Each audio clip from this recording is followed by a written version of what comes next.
الحمد لله نحمده ونستعينه ونستغفره ونؤمن به ونتوكل عليه ونعوذ بالله من شرور أنفسنا ومن سيئات أعمالنا من يهده الله فلا مضل له ومن يضلله فلا هادي له ونشهد أن لا إله إلا الله وحده لا شريك له ونشهد أن سيدنا ومولانا محمدا عبده ورسوله أرسله بالهدى ودين الحق ليظهره على الدين كله وكفى بالله شهيدا فصلى الله عليه وعلى آله وأصحابه وسلم تسليما كثيرا كثيرا.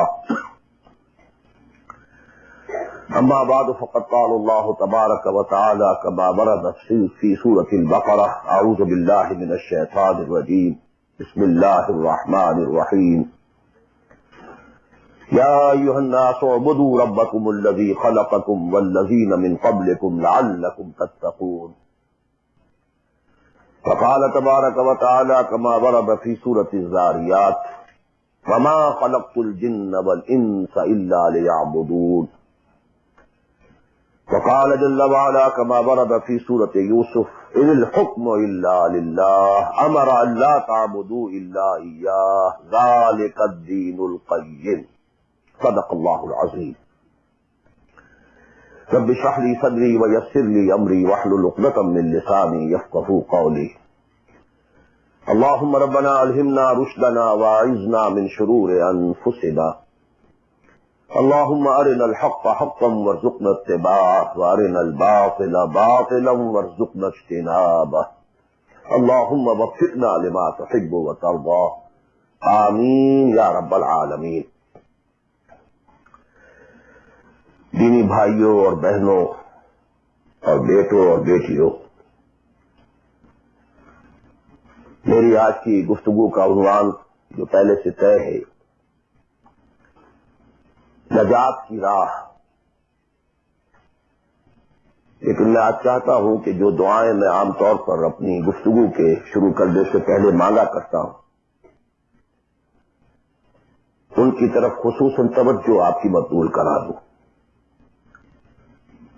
اللہم ربنا الہمنا رشدنا واعذنا من شرور انفسنا.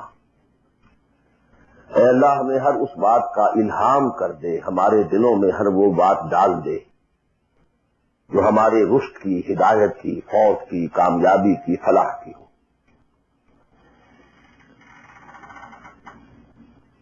اللہم ارنا الحق حقا وارزقنا اتباعہ. اے اللہ ہمیں حق کو حق دکھا،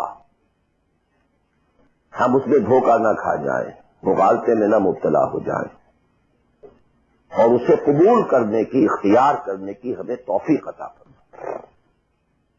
محض حق کو سمجھ لینا کافی نہیں ہے، بلکہ الٹا نقصان دہ ہے اگر اسے اختیار کرنے کے لیے انسان تیار نہ ہو. اللہم ارنا الحق حقا وارزقنا اتباعہ وارنا الباطل باطلا وارزقنا اجتنابہ. ہمیں باطل کو باطل ہی دکھا، ایسا نہ ہو کہ ہم غلطی سے باطل کو حق سمجھ بیٹھیں. اور اے اللہ ہمیں اس باطل سے اجتناب کرنے کی، اس سے بچنے کی ہمت عطا فرما.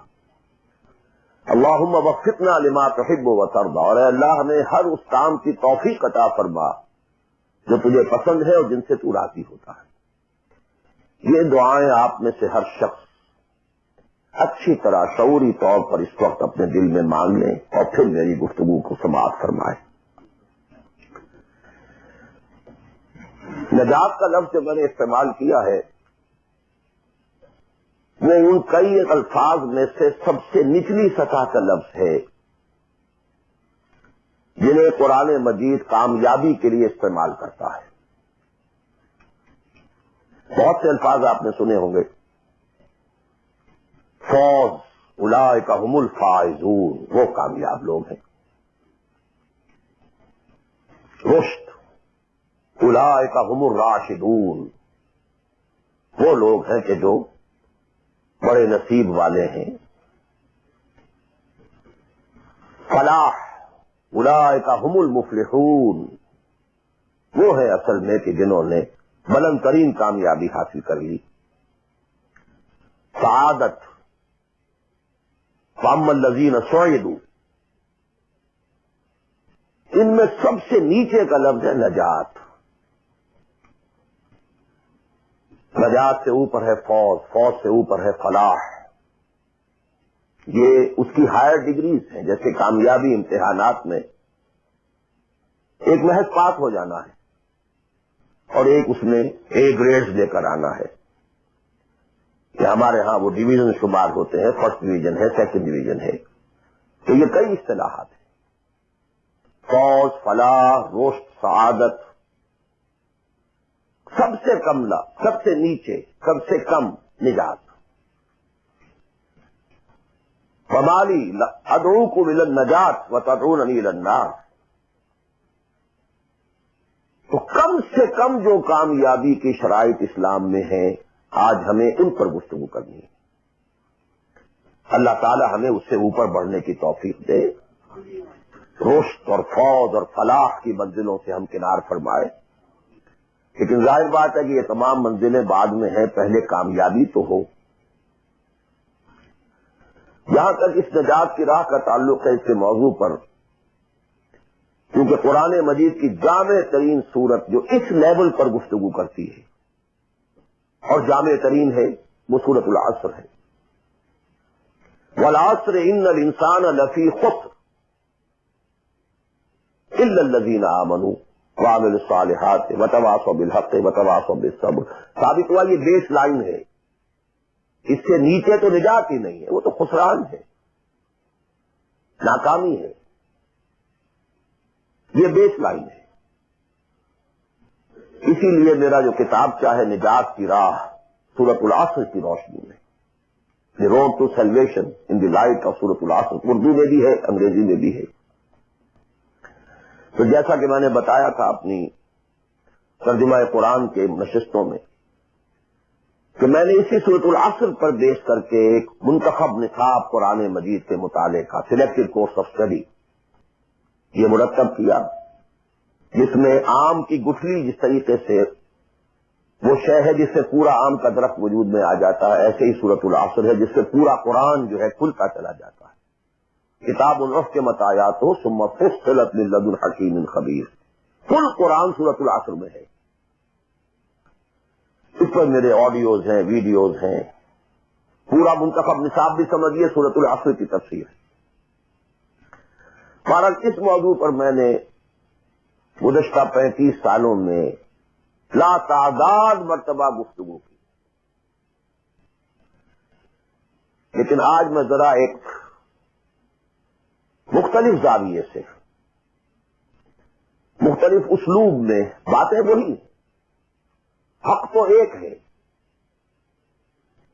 جہنم ایک ہی ہوگی، اس کے اندر داخلے کے دروازے لہا سبعۃ ابواب. جنت ہے، اس سے داخلے کے دروازے مختلف ہیں. حق ایک ہے لیکن اپروچ، اس تک جانے کے لیے راستے ہیں بہت سے. تو میں آج ذرا ایک مختلف اسلوب سے وہی باتیں آپ کے سامنے دہراؤں گا. مختلف اسلوب کا فائدہ ہوتا ہے. جس بات کو انسان ایک خاص انداز سے سنتے رہنے کا عادی ہو جائے پھر اس پر توجہ نہیں کرتا. بہت مرتبہ سنی ہے یہی بات ہے، لیکن ذرا سا اسلوب بدل دیجئے تو ذہن جو ہے وہ بیدار ہو جاتے ہیں اور ایک نئی آمادگی پیدا ہو جاتی ہے بات کو سمجھنے کے لیے. اسی لیے وہ بڑا پیارا مصرع ہے کہ ایک پھول کا مضمون ہو تو 100 رنگ سے باندھو. ہاں تو ایک ہی پھول کو ڈسکرائب کرنا ہے، لیکن اس کو اس طرح سے کروں، اس طرح سے کروں، ایسے کروں. اور اسی کو قرآن مجید نے استعمال کیا. یہ اصل اصول قرآن کا ہے. کذالک نصرف الآیات، تصریف الآیات، آیات کو گردش دینا. ایک آیت میں ایک مضمون پہلے ہے، دوسرا بعد میں ہے. دوسری آیت میں دوسرا مضمون جو ہے وہ پہلے آ گیا ہے اور پہلا جو ہے وہ بعد میں لے آئے. یا ایھا الذین آمنوا کونوا قوامین بالقسط شہداء للہ، یہ سورہ نساء میں ہے. یا ایھا الذین آمنوا کونوا قوامین للہ شہداء بالقسط، یہ آپ کو سورہ مائدہ میں مل جائے گا. لیکون الرسول شہیدا علیکم وتکونوا شہداء علی الناس، یہ سورہ حج میں ہے. لتکونوا شہداء علی الناس ویکون الرسول علیکم شہیدا، یہ سورہ بقرہ میں تصریف الآیات، کذالک نصرف الآیات۔ تو میں آج کوشش کر رہا ہوں تصریف آیات کے اس اسلوب کو کسی درجے میں، قرآنی اسلوب ہے، اس کو کاپی کرنا بھی آسان نہیں ہے، کوشش کروں گا اس سے اپنی وہی بات جو آپ میں سے بہت سے حضرات کے سامنے اس سے پہلے بہت مرتبہ آ چکی ہوں، لیکن نئے اینگل سے۔ وہ اینگل کیا ہے؟ اللہ کا دین کا ایک ہی تقاضا ہے انسان،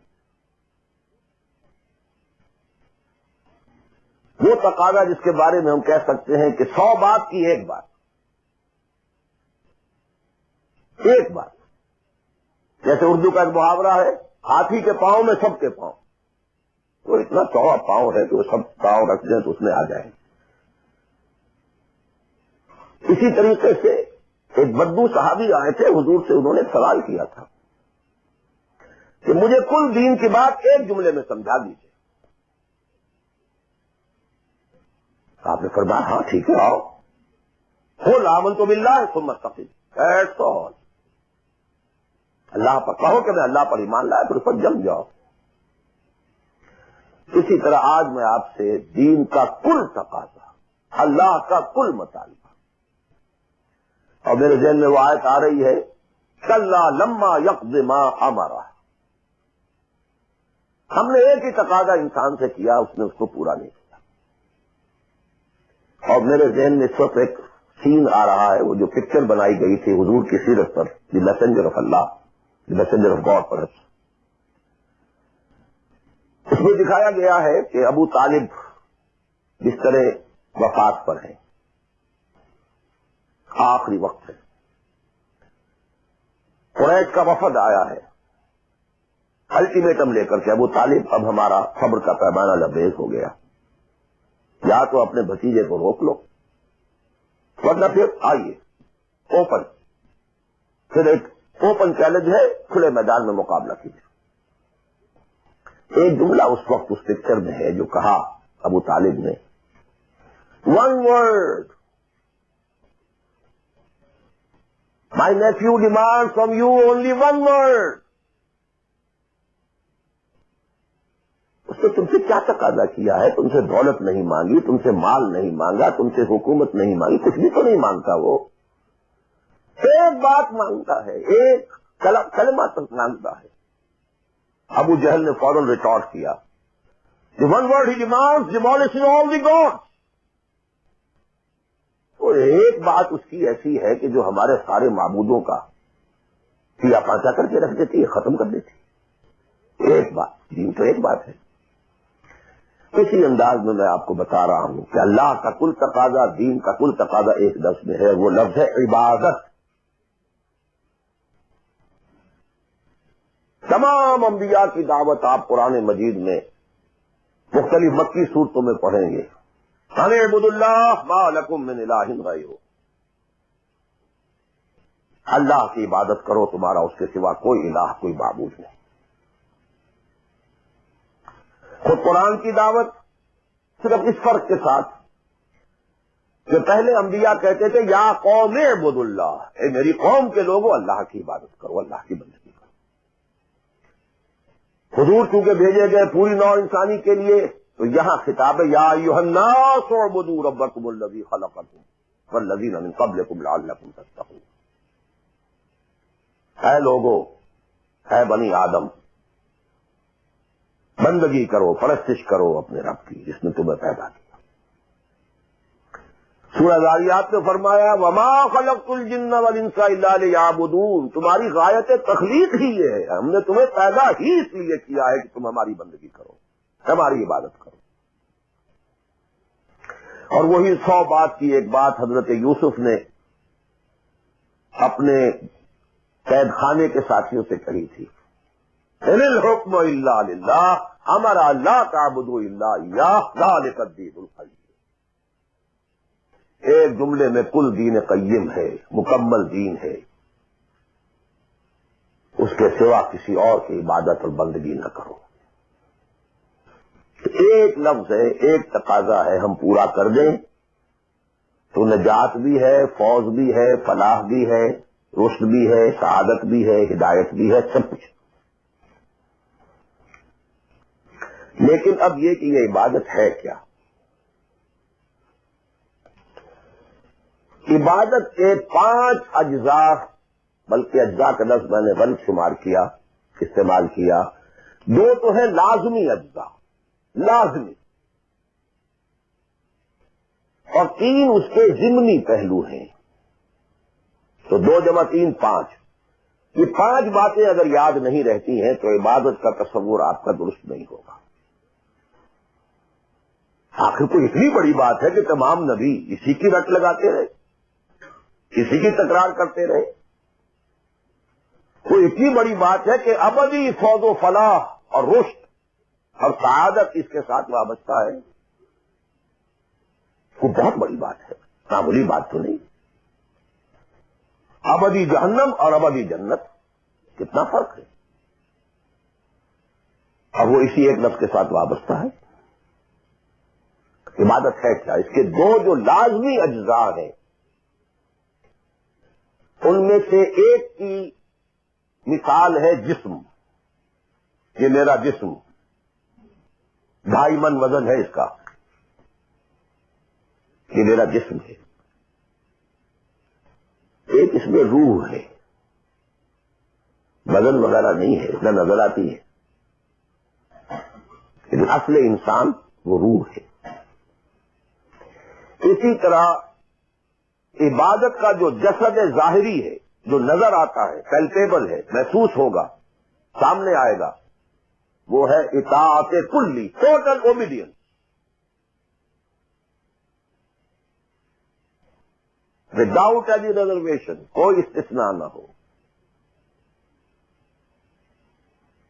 مخلصین لہ الدین، اطاعت کو اس کے لیے خالص کرتے، ٹوٹل اوبیڈینس. یہ ہے جسد. 2.5 من جو ہے عبادت، وہ یہ ہے. اور اس کی روح کیا ہے؟ اللہ کی محبت. یہ اطاعت محبت کے جذبے سے سرشار ہوگا تب تو عبادت ہے، ورنہ اطاعت ہے صرف. اطاعت تو انسان حکمرانوں کی بھی کرنے پہ مجبور ہو جاتا ہے. ہم انگریزوں کی اطاعت کرتے تھے، آپ یہاں بہت سے ایسے قوانین کی اطاعت کرتے ہیں جو آپ کو پسند نہیں ہے، مجبوری ہے، آ گئے ہیں، رہ رہے ہیں، کیا کریں. لیکن جب آؤٹ آف لو، انٹینس لو، جب کسی کی ٹوٹل اوبیڈینس قبول کی جائے گی تو یہ عبادت ہے. یہ 2 ہے اجزاء لازم. اس کو بڑی خوبصورتی سے امام ابن تیمیہ اور حافظ ابن قیم انہوں نے بیان کیا ہے.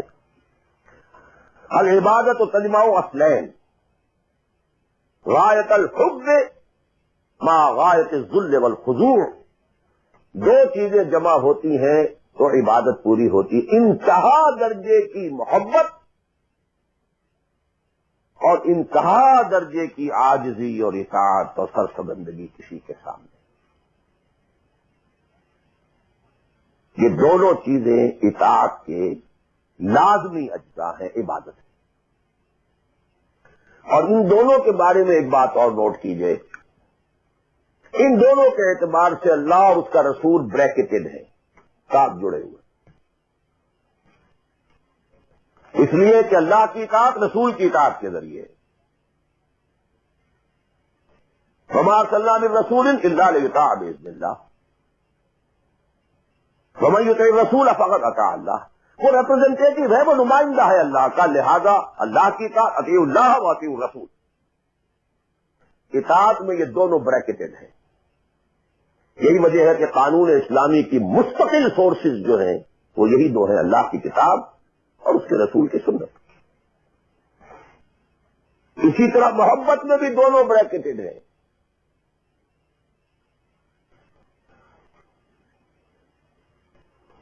اللہ کی محبت، اس کے رسول کی محبت. والذین آمنوا اشد حبا للہ، شدید ترین، اشد. ایمان کا لازمی تقاضا یہ ہے کہ شدید ترین محبت آپ کے دل میں اللہ سے. اور حضور نے فرمایا لا یؤمن احدکم حتی اکون احب الیہ من والدہ وولدہ والناس اجمعین، تم میں سے کوئی شخص مومن ہو ہی نہیں سکتا جب تک کہ میں اسے اس کے باپ، اس کے بیٹے اور تمام انسانوں سے زیادہ محبوب نہ ہو جاؤں۔ اطاعت اور محبت میں دونوں بریکٹڈ ہیں، اللہ کی اطاعت، رسول کی اطاعت، اللہ کی محبت، رسول کی محبت۔ بلکہ ایک نقطہ اور نوٹ کر لیجیے، نظری طور پر بالا تر اطاعت اللہ کی ہے اور بالا تر محبت اللہ کی ہے، اور دوسرے درجے میں اطاعت رسول کی ہے اور دوسرے درجے میں محبت رسول کی ہے۔ عملاً ایک ہے نظری چیز، ایک ہے عملاً۔ عملاً اصلت اطاعت رسول کی ہے، اللہ کے اطاعت اس کے تابع ہے۔ کیوں؟ اللہ کا حکم بھی تو رسول نے دیا ہے، وہ بھی رسول کے منہ سے ہمیں اب تک پہنچا ہے۔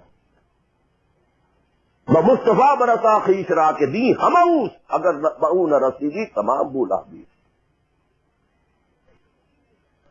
تو اطاعت تو بن گئی رسول کی۔ اصل رسول ہی نے بتایا اللہ کا یہ حکم آیا تو ہم مان رہے ہیں۔ اسی طرح بڑا پیارا مصرع ہے اقبال کا، از خدا محبوب تر گردد نبی، اللہ سے بھی کہیں زیادہ محبوب ہو جاتا ہے اللہ کا نبی۔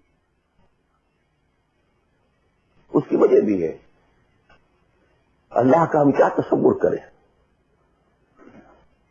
اللہ کی فیلنگز کا ہمیں کیا اندازہ ہو سکتا ہے؟ کوئی فیلنگز ہے کیا ہے؟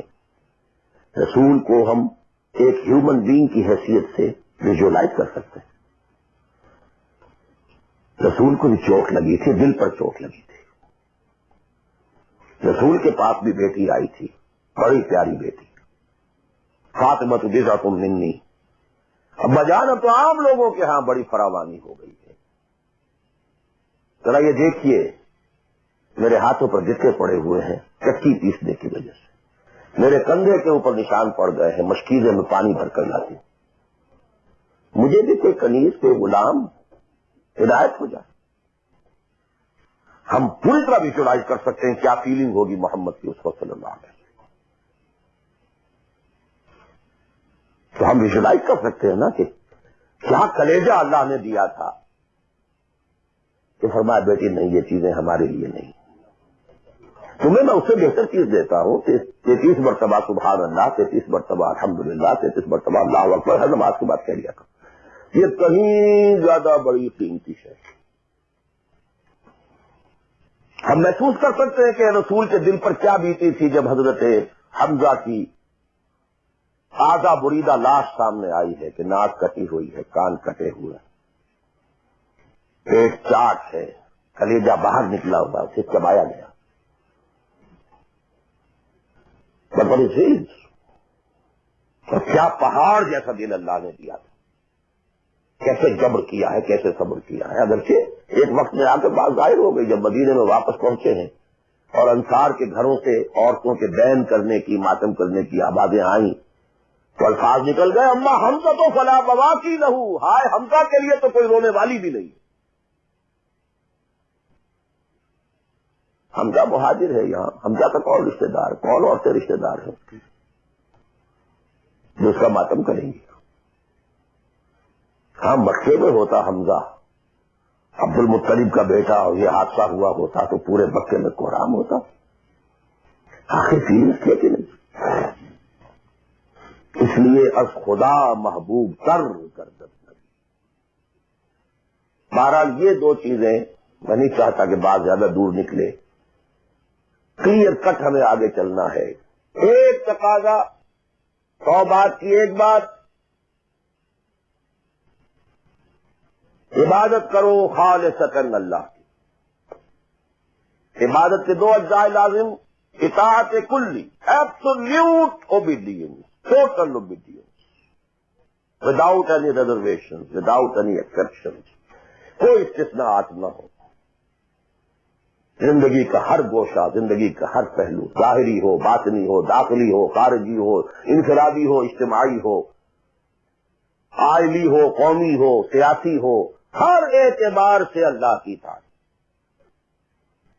اور یہ اطاعت ہو اللہ کی محبت کے جذبے سے سرشار ہو کر، اور ان دونوں چیزوں میں اللہ کے ساتھ نظری طور پر ثانوی طور پر عملاً اولاً محبت رسول اور اطاعت رسول شامل ہے۔ تین چیزیں ضمنی ہیں، اور یہ ضمنی چیزیں ایکسکلوسیو اللہ کے لیے، خالص اللہ کے، یہ رسول کے لیے نہیں۔ نمبر ایک، تعظیم کے کچھ مظاہر ہیں، سجدہ کرنا، قنوت، تعظیماً کسی کے سامنے کھڑے ہونا، ہاتھ باندھ کر، کندھے جھکا کر، یہ قنوت کہلاتا ہے۔ کھڑے ہونا تعظیماً، جھکنا تعظیماً، جس میں رکوع بھی ہے سجدہ بھی ہے، مطلقاً حرام کسی کے لیے بھی، یہ صرف اللہ، یہ مینیفیسٹیشن ہے اس کی، عبادت کا مظہر ہے۔ فقوموا للہ قانتین، اللہ کے سامنے کھڑے رہا کرو، سجدہ کرو، یہ اللہ کے سوا کسی۔ نمبر دو، دعا صرف اللہ، نہ کسی نبی سے، نہ کسی رسول سے، نہ کسی فرشتے سے، نہ کسی اولیاء اللہ سے، نہ کسی بزرگ شخصیت، کسی سے نہیں۔ لا تدعوا مع اللہ احدا، رسول سے نہیں۔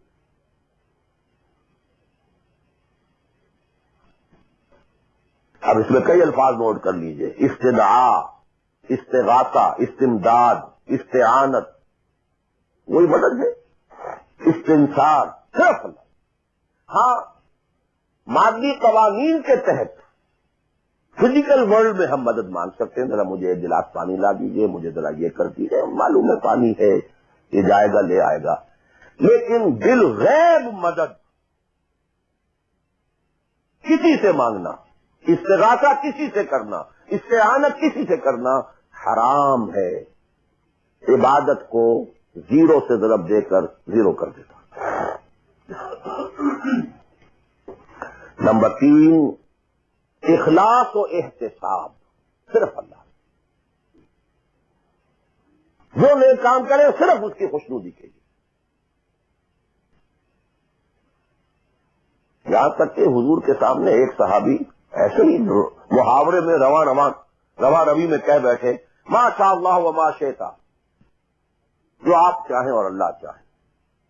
فوراً ڈانٹ دیا، اجعلتنی للہ ندًا، تم نے مجھے اللہ کا مد مقابل بنا دیا۔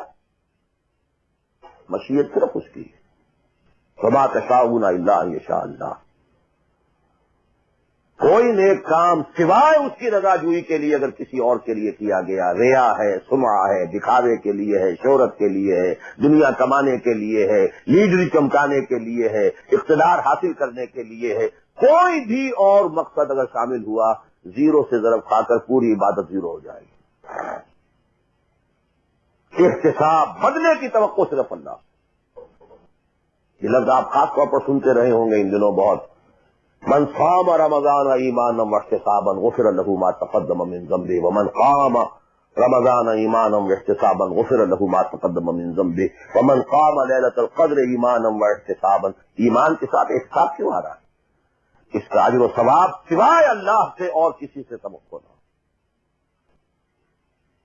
یہ 5 چیزیں ہیں۔ جہاں تک اطاعت کا تعلق ہے اس میں ایک ایکسپشن نوٹ کر لیجیے،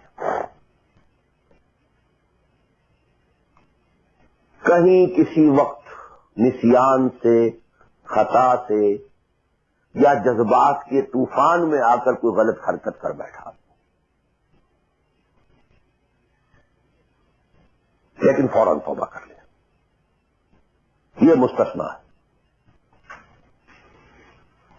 میں نے 3 الفاظ کہے، خطا، آپ نہیں سمجھتے تھے کہ جو میں کرنے چلا ہوں یہ ڈس اوبیڈینس، آپ کو پتہ ہی نہیں تھا، خطا ہو گئی، نسیان، بھول گئے۔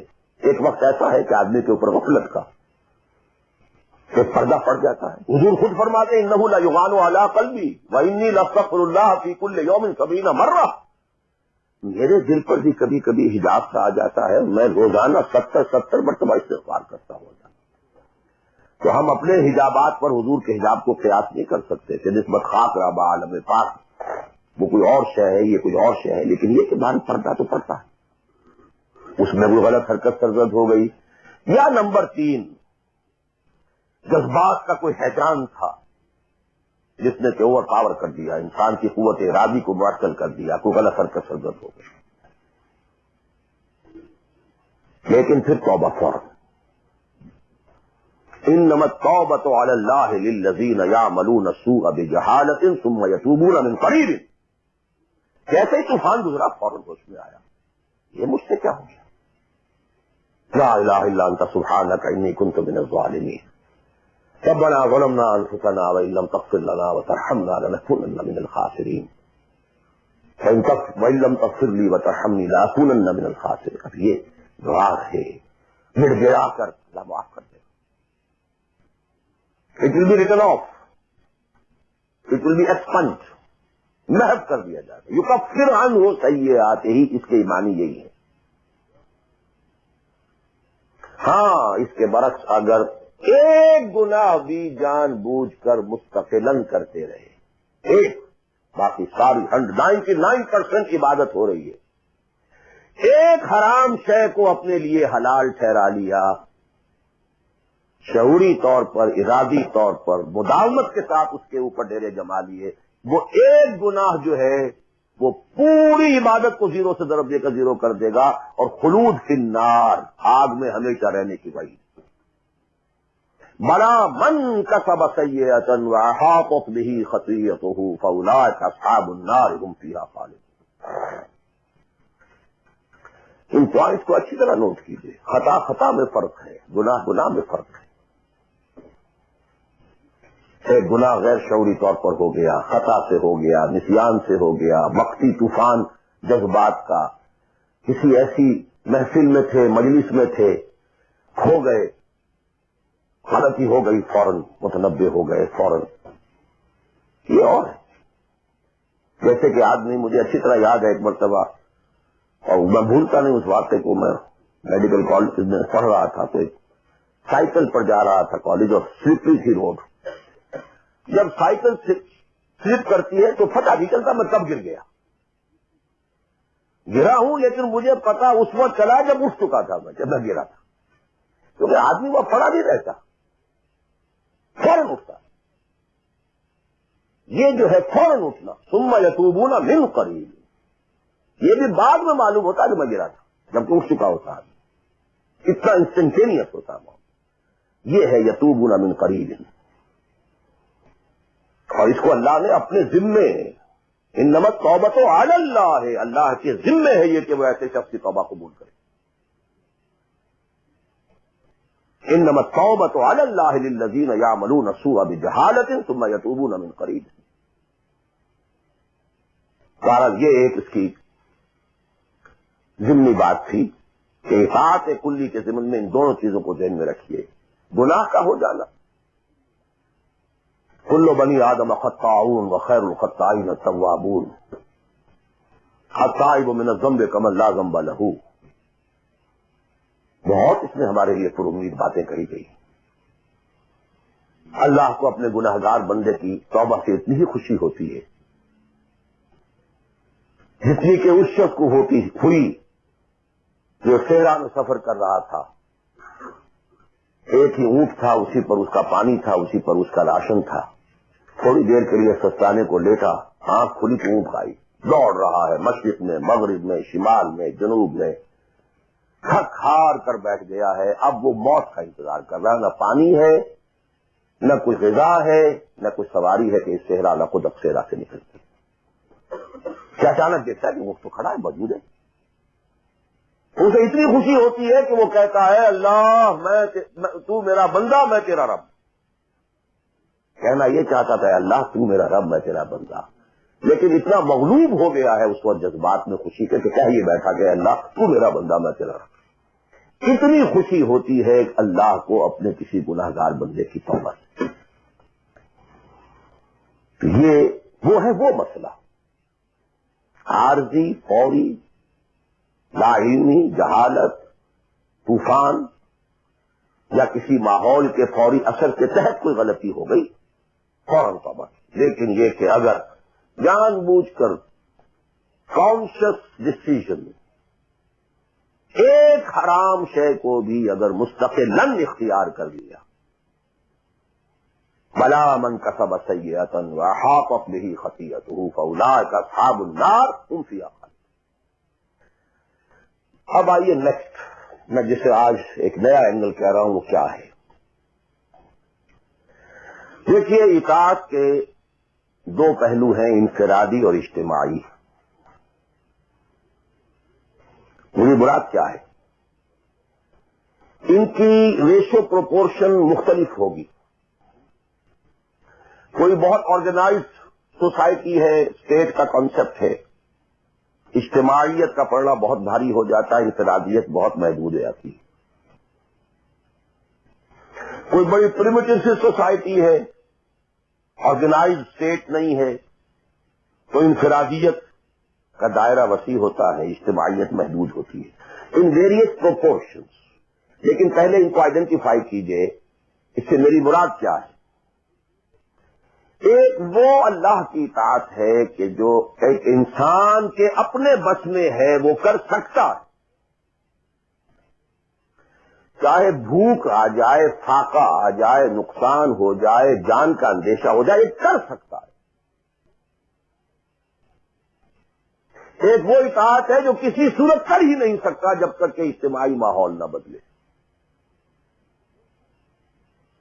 کتنا ہی سنسیئر ہو، کتنا ہی نیک ہو، کتنا ہی فیصلہ کر لے، کر ہی نہیں سکتا، وہ اس کے ہاتھ میں ہے ہی نہیں. ایک ریاست ہے، آرگنائز اسٹیٹ ہے، اس کا لا ہے، آپ اس میں رہ رہے ہیں تو وہی قانون چلے گا، آپ کے بس میں نہیں ہے. آپ کا بیٹا فرض کیجئے خدا نہ خواستہ زنا کرے تو آپ سے رجم نہیں کر سکتے، چاہے آپ کا بیٹا ہے. You have no power, no authority. آپ کا اپنا بیٹا اپنی بیٹی چوری کر لے، آپ ہاتھ نہیں کاٹ سکتے. تو مجھے یاد آ رہا ہے لو ان فاطمہ بنت محمد سرقت، بالفرض ہی کہہ رہا ہوں نا میں بھی، مفروضے کے طور پر آپ نہیں ہاتھ کاٹ سکتے. ایک معاشرہ ہے جس کے اندر پوری معیشت جو ہے سود کے اوپر ہے، آپ سانس بھی نہیں لے سکتے کہ جو سود سے خالی ہے، امپاسبل. ایک اسٹیٹ ہے، آپ اس کے سٹیزن ہیں، آپ اس کے کانسٹیٹیوشن کے لائل ہیں، فیتھفل ہیں. تو جیسا کہ میں نے کہا تھا آرگنائز سوسائٹی اسٹیٹ میں یہ دائرہ بہت بڑھ جاتا ہے.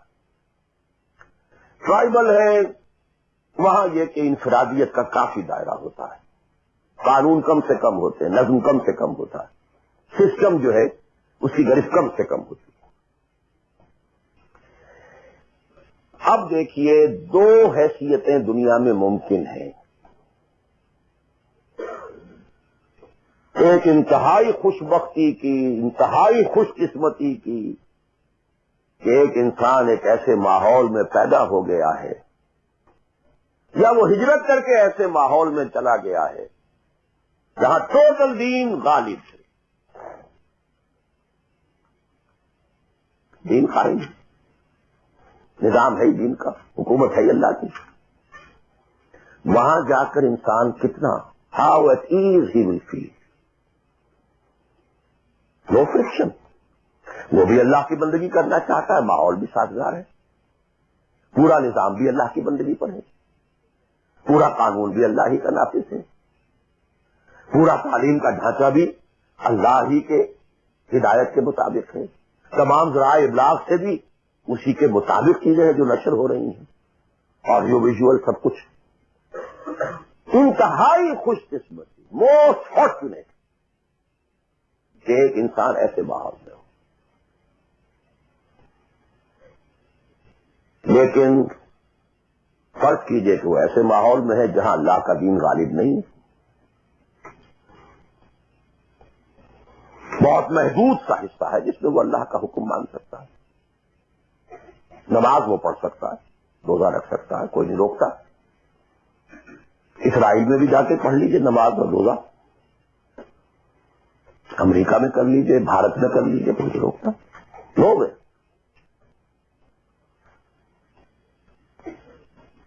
لیکن باقی ویرنگ ڈگریز میں ہوگا یہ کہ زندگی کا 75%, 80%, 50%, 60% وہ باطل کے قبضے میں ہے. تو وہ بھی تو 50%, 60% کافر ہے. Is a part and parcel of that environment, of that system. قرآن کے تینوں فتوے اس پر بھی تو لگ رہے ہیں. وَمَن لَّمْ يَحْكُم بِمَا أَنزَلَ اللَّهُ فَأُولَٰئِكَ هُمُ الْكَافِرُونَ وَمَن لَّمْ يَحْكُم بِمَا أَنزَلَ اللَّهُ فَأُولَٰئِكَ هُمُ الْفَاسِقُونَ وَمَن لَّمْ يَحْكُم بِمَا أَنزَلَ اللَّهُ فَأُولَٰئِكَ هُمُ الظَّالِمُونَ. وہی ظالم ہے, اور ظالم سے مراد مشرک. ان الشرک لظلم عظیم, وہی کافر ہیں. بتوں سے تجھ کو امید ہے, خدا سے نو امیدی. مجھے بتا تو صحیح اور کافری کیا ہے. وہ کہتے کسے, وہی تو فاسق ہے, ناہنجار ہیں, باغی ہیں. ویرنگ ڈگریز کے اندر جتنا بھی اس نظام کی گرفت ہے, اس درجے میں ہر وہ شخص کافر اور ظالم اور مشرک ہے جو اس ماحول میں رہ رہا ہے. ان دونوں حالتوں میں دین کے تقاضے بالکل ایک دوسرے کے برعکس ہو جاتے ہیں. اب یہ پوائنٹ ہے جو میں چاہتا ہوں آج, I want to hammer it.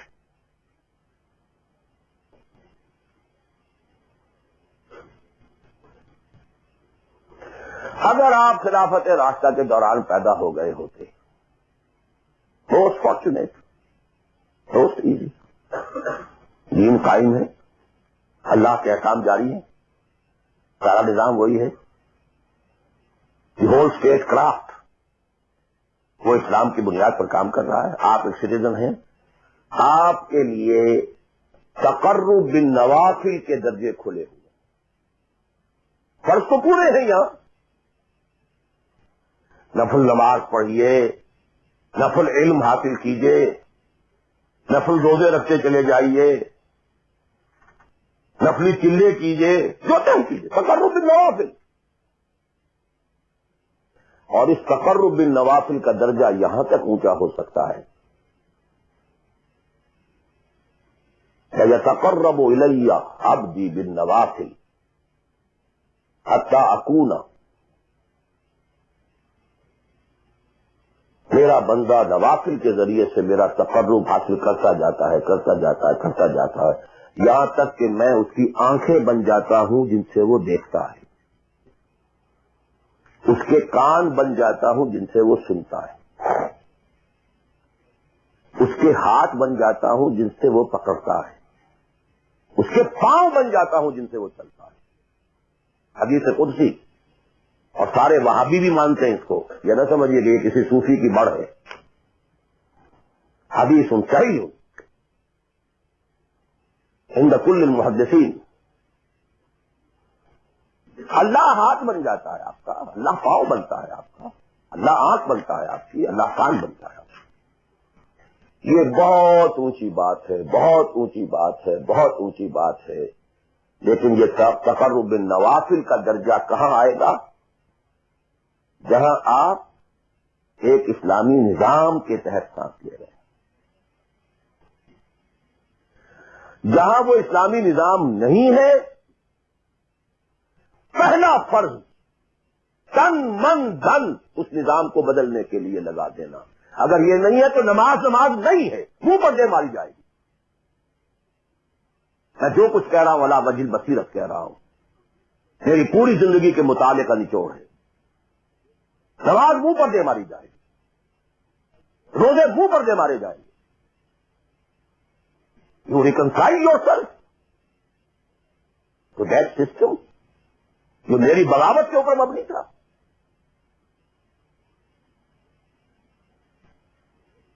پہلا فرض یہ تن من دھن. You can not reconcile with that system, you can not accept that system. اس میں اپنے آپ کو اکوموڈیٹ کرنا، اس میں اچھے کیریئر تلاش کرنا، اس میں اچھی جائیداد بنانا، اس میں پیسہ جمع کرنا، اس میں اچھی سے اچھی بچوں کو ایجوکیشن تاکہ بہتر سے بہتر زندگی وہ بھی گزار سکیں، سب کا سب حرام، مطلقاً حرام۔ پہلا کام یہ ہے اپنی جان، اپنا مال، اپنا تن، اپنا دھن سب اللہ کے دین کے لیے خرچ کرو۔ سب سسٹمز لیول کے اوپر صرف جان کو باقی رکھنے کے لیے جو ناگزیر ہے، that is allowed, nothing more. This is the point, crucial point. اب ہمارے سامنے حدیثیں ہوتی ہیں اور وہ سارے فضائل کی کتابیں ہیں اور یہ ہیں جن کا تعلق اس ماحول سے تھا جب کہ دین قائم ہو چکا تھا، اس کانٹیکسٹ میں باتیں ہو رہی، نفل کی بات ہو رہی ہے اور قیام اللیل کی بات ہو رہی ہے اور جو ہے ختم قرآن کی بات ہو رہی ہے، اور اگر فجر کے بعد بیٹھے رہے مصلے پر اور 2 رکعت پڑھ کر اٹھے جبکہ سورج نکل چکا ہے تو اب یہ اتنا اونچا ثواب، یہ ساری باتیں، all these things become absolutely irrelevant. The deciding factor is دین غالب ہے، ٹھیک ہے، چلو نوافل کی طرف، قرات کی طرف چلو، جتنا آگے سے آگے یتقرب الی العبد بالنوافل، ورنہ تقرب بالفرائض پہلے فرض کرنے ہوں گے، اور فرضوں میں پہلا فرض جہاد ہے۔ Now please note this word, جہاد اصل میں اس جد و جہد کا جامع عنوان ہے، جو اسٹرگل اگینسٹ دیٹ سسٹم۔ لہذا انما المؤمنون الذین آمنوا باللہ ورسولہ ثم لم يرتابوا وجاہدوا باموالہم وانفسہم فی سبیل اللہ، integral part of the definition of a momin. اگر زندگی اس سے خالی ہے یا اتنی ہے، اور جتنی ہو جائے نفل کے درجے میں، اصل وقت اصل دھارا بہ رہا ہے دنیا کی طرف، دنیا کے حصول کے لیے، جتنا پھیل سکیں، جتنا پھل سکیں، جتنا پھول سکیں، جتنی جڑیں گہری جما سکیں، جتنا کچھ اولاد کے لیے چھوڑ کر بڑھ سکیں، جتنا اولاد کو زیادہ سے زیادہ دنیا کی سہولتیں دینے حاصل کرنے کے قابل بنا کر جا سکیں، ساری تو توانائیاں اور ساری قوتیں اور ساری صلاحیتیں اور سارے اوقات تو کپے ہوئے اس میں۔ اچھا آپ کو تھوڑا سا دین کا کام بھی، آخر دھوکہ تو اپنے آپ کو دینا ہی ہے نا۔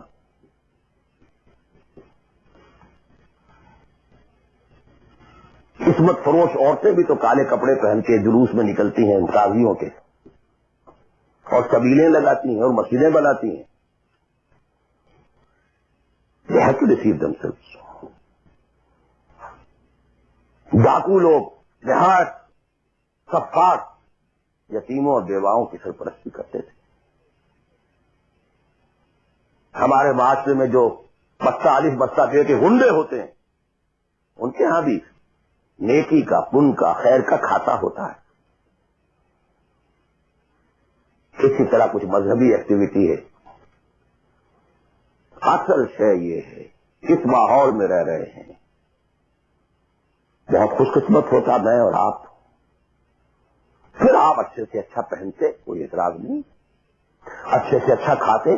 قل من حرم زینۃ اللہ التی اخرج لعبادہ والطیبات من الرزق، خلافت راشدہ میں آپ رہ رہے ہیں، آپ حلال ذریعے سے کما رہے ہیں، آپ بہت اچھا کھائیے، بہت اچھا پہنیے، بلکہ اللہ چاہتا ہے کہ اس کی نعمت جو اس نے تمہیں دی ہے وہ تم پر ظاہر ہو۔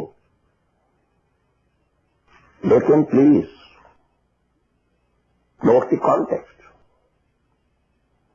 دین مغلوب ہو اور آپ اچھا پہننے اور اچھے کھانے کی فکر میں ہو۔ مجھے جملہ یاد آ رہا ہے حضرت ابو بکر کا رضی اللہ تعالی عنہ۔ تھوڑا سا مسئلہ ہوا تھا کہ لوگوں نے کہا کہ زکوٰۃ ہم دیں گے لیکن زکوٰۃ ریاست کو نہیں دیں گے، اپنے طور پر خرچ کریں گے۔ حضرت ابو بکر نے فیصلہ کیا ان کے خلاف جنگ کا۔ حضرت عمر جیسی شخصیت بھی مشورہ دے رہی ہے کہ دیکھیں نہیں، 2 فرنٹ پہلے ہم نے کھولے ہوئے ہیں، جیسے اسامہ کو بھی آپ نے روکا نہیں، جائے حضور نے تیار کیا تھا، پھر جو مرتدی ہو گئے کسی اور کو نبی مان لیا ان کے خلاف تو جنگ کرنی ہی کرنی ہے، لیکن یہ تو صرف نماز بھی پڑھ رہے ہیں اور یہ زکوٰۃ کا بھی انکار نہیں کر رہے، صرف ہمیں نہیں دے رہے ہیں، تو ان کے ساتھ ذرا مصلحت کا تقاضا یہ ہے کہ نرمی کی جائے۔ ان کے بڑے پیارے الفاظ تھے، ایبدل الدین وانا حی، کیا دین میں تغیر کیا جائے گا جبکہ ابھی میں زندہ ہوں؟ خدا کی قسم اگر یہ حضور کے زمانے میں زکوٰۃ کے اونٹوں کے ساتھ ان کے باندھنے والی رسی بھی دیتے تھے، اور اب اگر یہ کہیں گے کہ اونٹ لے جاؤ رسی نہیں دیں گے، تب بھی میں قتال کروں گا، اور خدا کی قسم کوئی میرا ساتھ نہیں دے گا تو میں اکیلا جاؤں۔ اور ہے عمر تمہیں کیا ہو گیا؟ تم جاہلیت میں تو بڑے سخت تھے، اسلام میں آ کر تم نرم ہو گئے ہو۔ یہ ڈانٹ ابو بکر پلا رہے ہیں عمر کو رضی اللہ تعالیٰ عنہ۔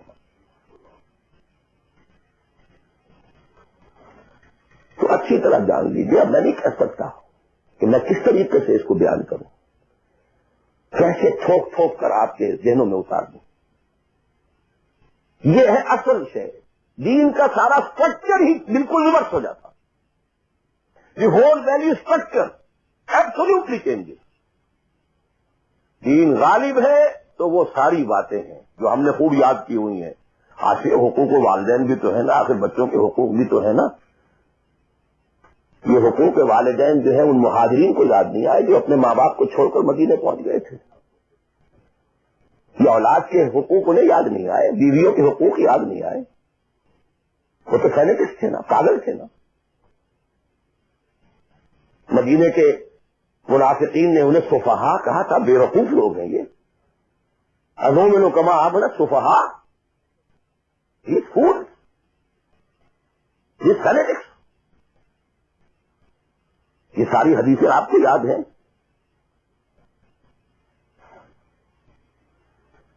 فرق ہے، اسلام غالب ہے تو مسئلہ کچھ اور ہے۔ اچھا کھائیں، اچھا پہنیں، نوافل ہے، نوافل پر نوافل ہے، جتنی ترقی کیجیے، دنیا میں کرنا چاہیں دنیا میں کیجیے، روحانی ترقی کرنا چاہیں روحانی ترقی کیجیے، سارے میدان کھلے، علم میں، پروفیشن میں، کسی خاص فن میں ترقی کرنا چاہے کیجیے۔ دین غالب نہیں ہے، اور آپ خود 50%، 60%، 70%، 90% کافر ہیں، اس لیے کہ اس ماحول کا جز ہے جس میں کفر کا نظام ہے۔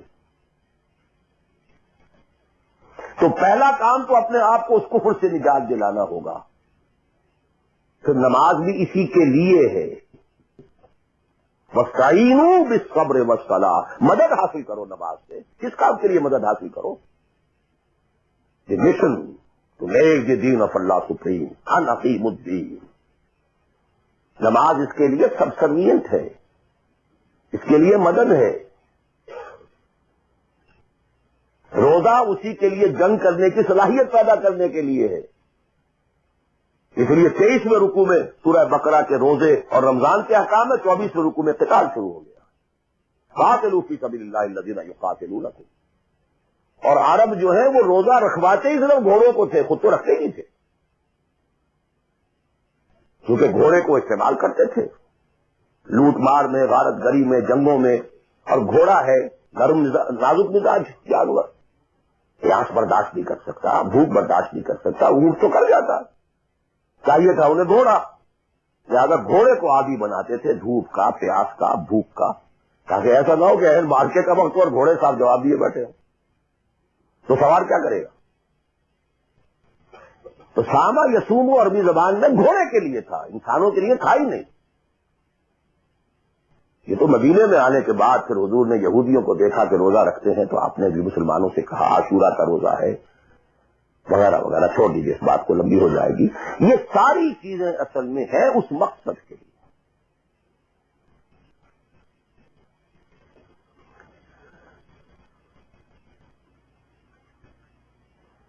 اب دیکھیے کہ اب پریکٹیکلی ہم آتے ہیں مسئلے کے اوپر۔ آئی ہوپ میں اس سے زیادہ میں کہہ نہیں سکتا، تو یہ ممکن نہیں ہے کہ میں اپنے احساسات کو جیسے کہ میرے ہیں آپ تک منتقل کر دوں۔ اور میں جانتا ہوں ایسے لوگوں کو جو 30 برس سے مجھے سن رہے ہیں اور یہ ساری باتیں سن رہے ہیں اور تک سے بچ نہیں ہوتے، زمین جنبت نہ جنبت گل محمد، ان کا وہی کانسیپٹ ہے، اس لیے کہ یہ کانسیپٹ 1400 برس میں جا کر جو ہے مکمل ہوا، پختہ ہو گیا۔ 30 برس سے خلافت راشدہ کے اس کے بعد ڈاؤن فال، کانسیپٹ سٹارٹڈ چینجنگ، دین مذہب بنتا چلا گیا، سارا ایمفیسس نماز روزے حج و عبادت پر ہو گیا، دین کا تصور ہی ختم، اور پھر ہم میں سے جو لوگ غلام رہے وہ تو اتنے پھوگر ہو گئے کہ ملا کو جو ہے ہند میں سجدے کی اجازت ناداں یہ سمجھتا ہے کہ اسلام ہے آزاد۔ بہت بڑے عالم دین نے کہا تھا یہ کہ ہمیں کوئی ایسا کام نہیں کرنا چاہیے جو ہمارے حکمرانوں کو، انگریزوں کو پریشانی کا موجب بن جائے، اس لیے کہ انہوں نے ہمیں مذہبی آزادی دی ہوئی ہے، ہمارے نماز پڑھنے پہ کوئی قدغن نہیں ہے، ہمارے روزہ رکھنے پہ قدغن نہیں ہے، حج کرنے پہ قدغن نہیں ہے، لہذا اس دن ملا کو جو ہے ہند میں سجدے کی اجازت ناداں یہ سمجھتا ہے کہ اسلام ہے آزاد۔ یہ کانسیپٹ اتنے پختہ ہو چکے ہیں، اتنے پختہ ہو چکے ہیں، ریچولزم، رسومات، رہ گئی رسم ازاں روح بلالی نہ رہی، فلسفہ رہ گیا تلقین غزالی نہ رہی، نماز و روزہ و قربانی و حج یہ سب باقی ہے، تو باقی نہیں۔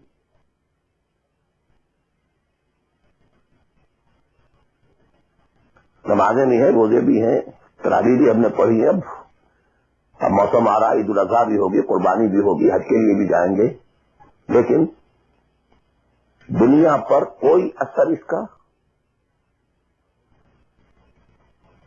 30 لاکھ آدمی حج کر کے آئیں گے، معاشرے پر کوئی زیرو کے برابر بھی کوئی اثر ہے؟ جو خود جا کر کے آتے ہیں ان پر کوئی اثر ہوتا ہے؟ جیسے گئے ویسے آئے۔ الٹا یہ کہ یہ اور کانفیڈنس لے آئے کہ پچھلے سارے گناہ معاف ہو گئے، اب اثر نو کرنے کی چھوٹ ہے۔ اسے مجھے کہتے ہیں، اور میں اپنا 33 سال کا تجربہ آپ کو بتا رہا ہوں، اصل ڈسائسو پارٹی ہے، اس کو سمجھ لیں اگر تو آپ کا پورا تصور بدل جائے گا، ویلیو اسٹرکچر بدل جائے گا، لیکن نہیں تو پھر جو بھی ہے وہ ہے۔ اب میں ایک عملی سوال کہہ رہا تھا کہ اس لیے بڑا عملی سوال ہے، میں کیا کروں؟ میں ایک ایسے ماحول میں رہ رہا ہوں جس میں اللہ کا دین غالب نہیں ہے، میں نماز پڑھ رہا ہوں، روزہ رکھ رہا ہوں، میں شراب نہیں پیتا، میں سور نہیں کھاتا، چلو میں نے اپنا اکاؤنٹ جو ہے بینک میں جو ہے کرنٹ اکاؤنٹ رکھا ہوا ہے، میں نے کوئی سود نہیں لیا، نہ سود لینا چاہتا ہوں، کیا کروں؟ اکیلا چنا پہاڑ کو تو نہیں پھوڑ سکتا، پورا نظام تو میرے بدلنے سے نہیں بدل جائے گا، تو میں تو رہا پھر 40%، 50%، 60%، 70% کافر کا کافر۔ وقتی وے آؤٹ، وقتی مخرج، بڑی پیاری حدیث ہے وہ جس میں یہ الفاظ آتے ہیں، حضور نے فرمایا انہا ستکون فتنۃ، ایک وقت آئے گا تو بڑا فتنہ ہوگا۔ حضرت علی فرماتے میں نے فوراً عرض کیا مل مخرج منہا یا رسول اللہ، اے اللہ کے رسول یہ بتائیے اس سے نکلنے کا راستہ کون سا ہوگا؟ یہ نہیں پوچھا کیا فتنہ ہوگا، کیوں ہوگا، کب ہوگا، کیسے ہوگا، کدھر سے آئے گا، کچھ نہیں، نکلنے کا راستہ بتائیے۔ بلکہ ایک اور روایت اس حدیث کی اس سے بھی زیادہ پیاری ہے کہ اصل میں حضرت جبرائیل نے کہا حضور سے یا محمد امتک بعدک، اے محمد صلی اللہ علیہ وسلم کبھی سوچا ہے تمہارے بعد تمہاری امت کا کیا بنے گا؟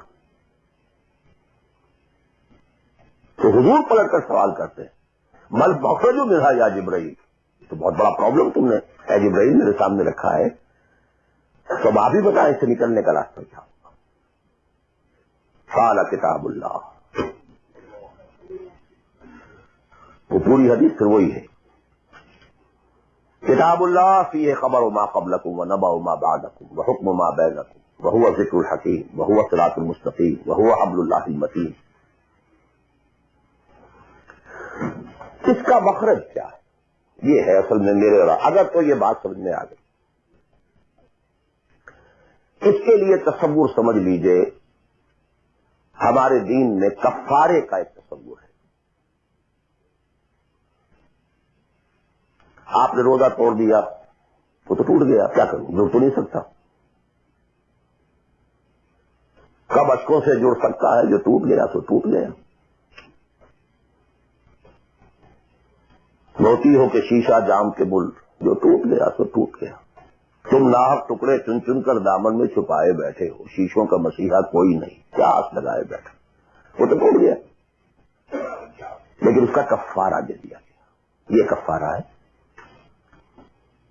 قسم کھائی تھی، یہ نہیں ہے کہ اب توڑ نہیں سکتے، غلط کھا بیٹھے، توڑو، کفارہ۔ آج میں اس لفظ کفارہ کے حوالے سے آپ کے سامنے وہ بات رکھ رہا ہوں۔ اب مجھے اللہ نے پیدا کر دیا اس دور میں، کسی کو ہندوستان میں پیدا کیا، کسی کو انگلستان میں کیا ہے، کسی کو امریکہ میں کیا ہے، کسی کو پاکستان میں کیا ہے، کچھ کو پاکستان پہنچا دیا ہے، چاہے زبردستی چاہے اپنی مرضی سے، کسی کو یہاں پہنچا دیا ہے چاہے کسی بھی نیت اور کسی بھی ارادے سے، لیکن اب ہے، کہیں ہے، کیا کریں؟ کوئی کفارہ ہونا چاہیے، کوئی مخرج ہونا چاہیے، بس یہی کفارہ ہے۔ پھر نوٹ کر لیجئے، اس ماحول سے سوائے سبسسٹنس لیول کے اور کچھ حاصل مت کرو، اور اس سبسسٹنس لیول پر بھی جو کچھ تم نے کھایا پیا ہے اور سانس لیا ہے، جو انرجی کریٹ ہوئی ہے، اس کا میکسیمم اس جہاد میں صرف کر دو کہ اس نظام کو بدلو۔ تمہاری یہ جد و جہد، تمہاری یہ کوشش کفارہ بن جائے گی اس کا۔ معذرۃ الی ربکم، معذرت پیش کر سکو گے اللہ کے۔ اے اللہ، میں نے اس نظام کے ساتھ ریکنسائل نہیں کیا۔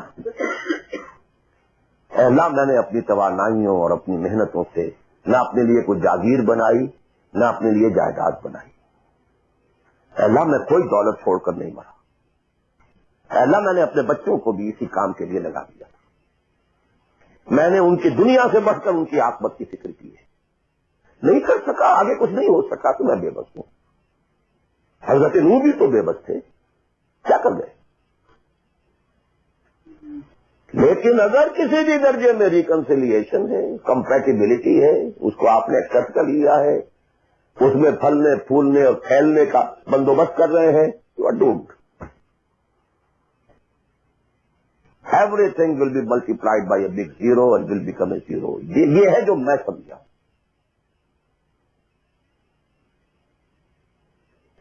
اس کا نام ہے جہاد۔ کانسٹنٹ فرکشن، کانسٹنٹ اسٹرگل، جان مال، ان صلاتی و نسکی و محیایا و مماتی للہ رب العالمین۔ میری زندگی کا مقصد تیرے دین کی سرفرازی، میں اسی لیے مسلمان، میں اسی لیے نمازی۔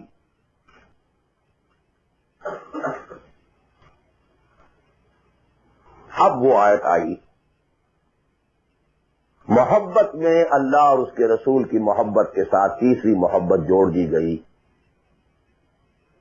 جہاد کی محبت۔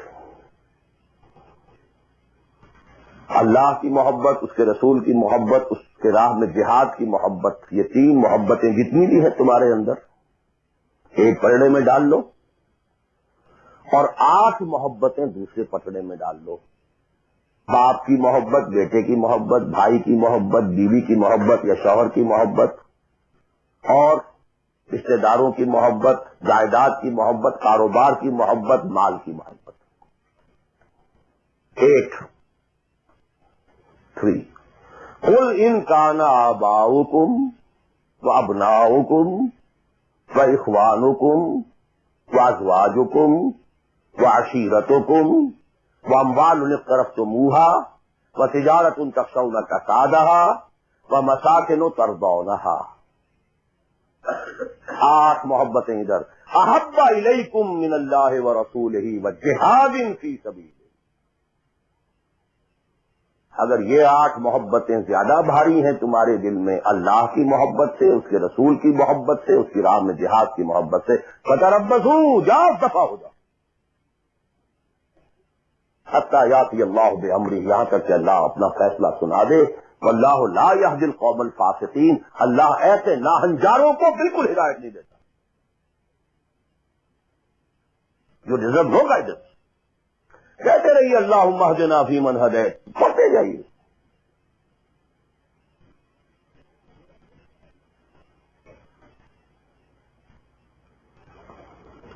تیرا دل تو ہے صنم آشنا, تجھے کیا ملے گا نماز میں. جو میں سر بسجدہ ہوا کبھی تو زمین سے آنے لگی صدا. تیرا دل تو ہے صنم آشنا, تجھے کیا ملے گا نماز میں. تمہارے دلوں میں تو مال کی محبت ہے, جائیداد کی محبت ہے, اولاد کی محبت ہے, بیویوں کی محبت ہے, اور کہیں نام رکھا ہوا اللہ کا بھی اور رسول کا بھی. وہ چھٹانک ہے تو یہ شیر ہے. یہ کیا ملے گا. بلقت بیچے کے اور آیت و تسبیح و مصلی, یہ ساری گدڑی جو تم نے صوفیوں والی پہن لی ہے اور مصلی کندھے پر ہے, کس کام آئے گا.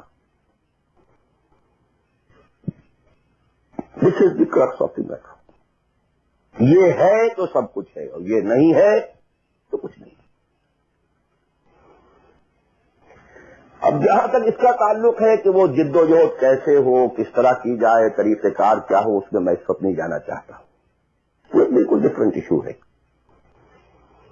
یہ ایشو کلیئر ہو جائے تو پھر آدمی خود تلاش کرے گا. If there is no other way out, اب تو وہ خود تلاش کرے گا. پیٹ کھانے کو مانگتا ہے تو کہیں کوئی رسی چلاتا ہے, کہیں کوئی ٹوائلٹ صاف کرتا ہے, کہیں کچھ اور کرتا ہے, کہیں برف کے شاول اٹھا کے پھینک رہا ہے 10 گھنٹے. کسی کو کہنے کی ضرورت نہیں کہ یہ کام ضرور کرو, پیٹ کھانے کو مانگتا ہے. Wrong requirement. جب یہ محسوس ہو جائے یہ میرا فرض ہے, اور یہ فرض ہے, یہ کوئی اضافی نیکی نہیں ہے, یہ نوافل نہیں ہے. نوافل تو اگر دین کا ماحول, دین قائم ہوتا تو نوافل کا میدان تھا. جب سے وہ نظام ہی نہیں ہے تو فرض عین پہلا یہ ہے کہ اس کو بدلو. اگر یہ معلوم ہو جائے کہ اگر میں یہ نہیں کر رہا تو میں کافر شمار ہو رہا ہوں, میں ظالم شمار ہو رہا ہوں, میں فاسق شمار ہو رہا ہوں. لستم علی شیء حتی تقیموا التوراۃ والانجیل وما انزل الیکم من ربکم یا ایھا الذین آمنوا لستم علی شیء حتی تقیموا القرآن وما انزل الیکم من ربکم. جہاں تک اس کا تعلق ہے کہ وہ جد و جہد کیسے ہو, کس طرح کی جائے, طریقہ کار کیا ہو, اس میں اس وقت نہیں جانا چاہتا. وہ بالکل ڈفرینٹ ایشو ہے. یہ ایشو کلیئر ہو جائے تو پھر آدمی خود تلاش کرے گا. If there is no other way out, اب تو وہ خود تلاش کرے گا. پیٹ کھانے کو مانگتا ہے تو کہیں کوئی رسی چلاتا ہے, کہیں کوئی ٹوائلٹ صاف کرتا ہے, کہیں کچھ اور کرتا ہے, کہیں برف کے شاول اٹھا کے پھینک رہا ہے 10 گھنٹے. کسی کو کہنے کی ضرورت نہیں کہ یہ کام ضرور کرو, پیٹ کھانے کو مانگتا ہے. اسی رونگ ریکوائرمنٹ. جب یہ محسوس ہو جائے یہ میرا فرض ہے, اور یہ فرض ہے, یہ کوئی اضافی نیکی نہیں ہے, یہ نوافل نہیں ہے. نوافل تو اگر دین کا ماحول, دین قائم ہوتا تو نوافل کا میدان تھا. جب سے وہ نظام ہی نہیں ہے تو فرض عین پہلا یہ ہے کہ اس کو بدلو. اگر یہ معلوم ہو جائے کہ اگر میں یہ نہیں کر رہا تو میں کافر شمار ہو رہا ہوں, میں ظالم شمار ہو رہا ہوں, میں فاسق شمار ہو رہا ہوں. لستم علی شیء حتی تقیموا التوراۃ والانجیل وما انزل الیکم من ربکم یا ایھا الذین آمنوا لستم علی شیء حتی تقیموا القرآن وما انزل الیکم من ربکم. ہمارے ہاں تمہاری کوئی حیثیت ریکگنائزڈ ہے ہی نہیں جب تک کہ تم قائم نہیں کرتے. اور قائم کرنے کا بدل کفارہ کیا ہے کہ اپنا تن من دھن لگا دو, قائم ہو نہ ہو جائے تو کیا کہنے, اگر جیت گئے تو کیا کہنا, ہارے بھی تو بازی مات نہیں. قل هل تربصون بنا الا احدى الحسنيين, ان دونوں حالتوں میں ہمارے لیے تو حسنہ ہی حسنہ ہے. سب کے سب مر گئے, قتل ہو گئے, رومیوں کے ہاتھوں سب ہلاک ہو گئے, تب بھی ہمارے لیے تو کامیابی ہی کامیابی ہے. اور ہم جیت کر اگر آ گئے تب تو تم بھی کہو گے کہ کامیابی کے ساتھ لوٹ آئے. تو ہمارے لیے تو کس چیز سے ڈراتے ہو؟ جب منافقین مدینہ کہہ رہے تھے لا تنفروا فی الحرب, کیا ہو گیا تمہارا دماغ خراب ہو گیا ہے؟ اب تک تو یہ عربوں کے آپس کی انفائٹنگ ہوتی تھی. You are going against Roman empire, having standing armies, trained armies, Roman legions. You want to confront them?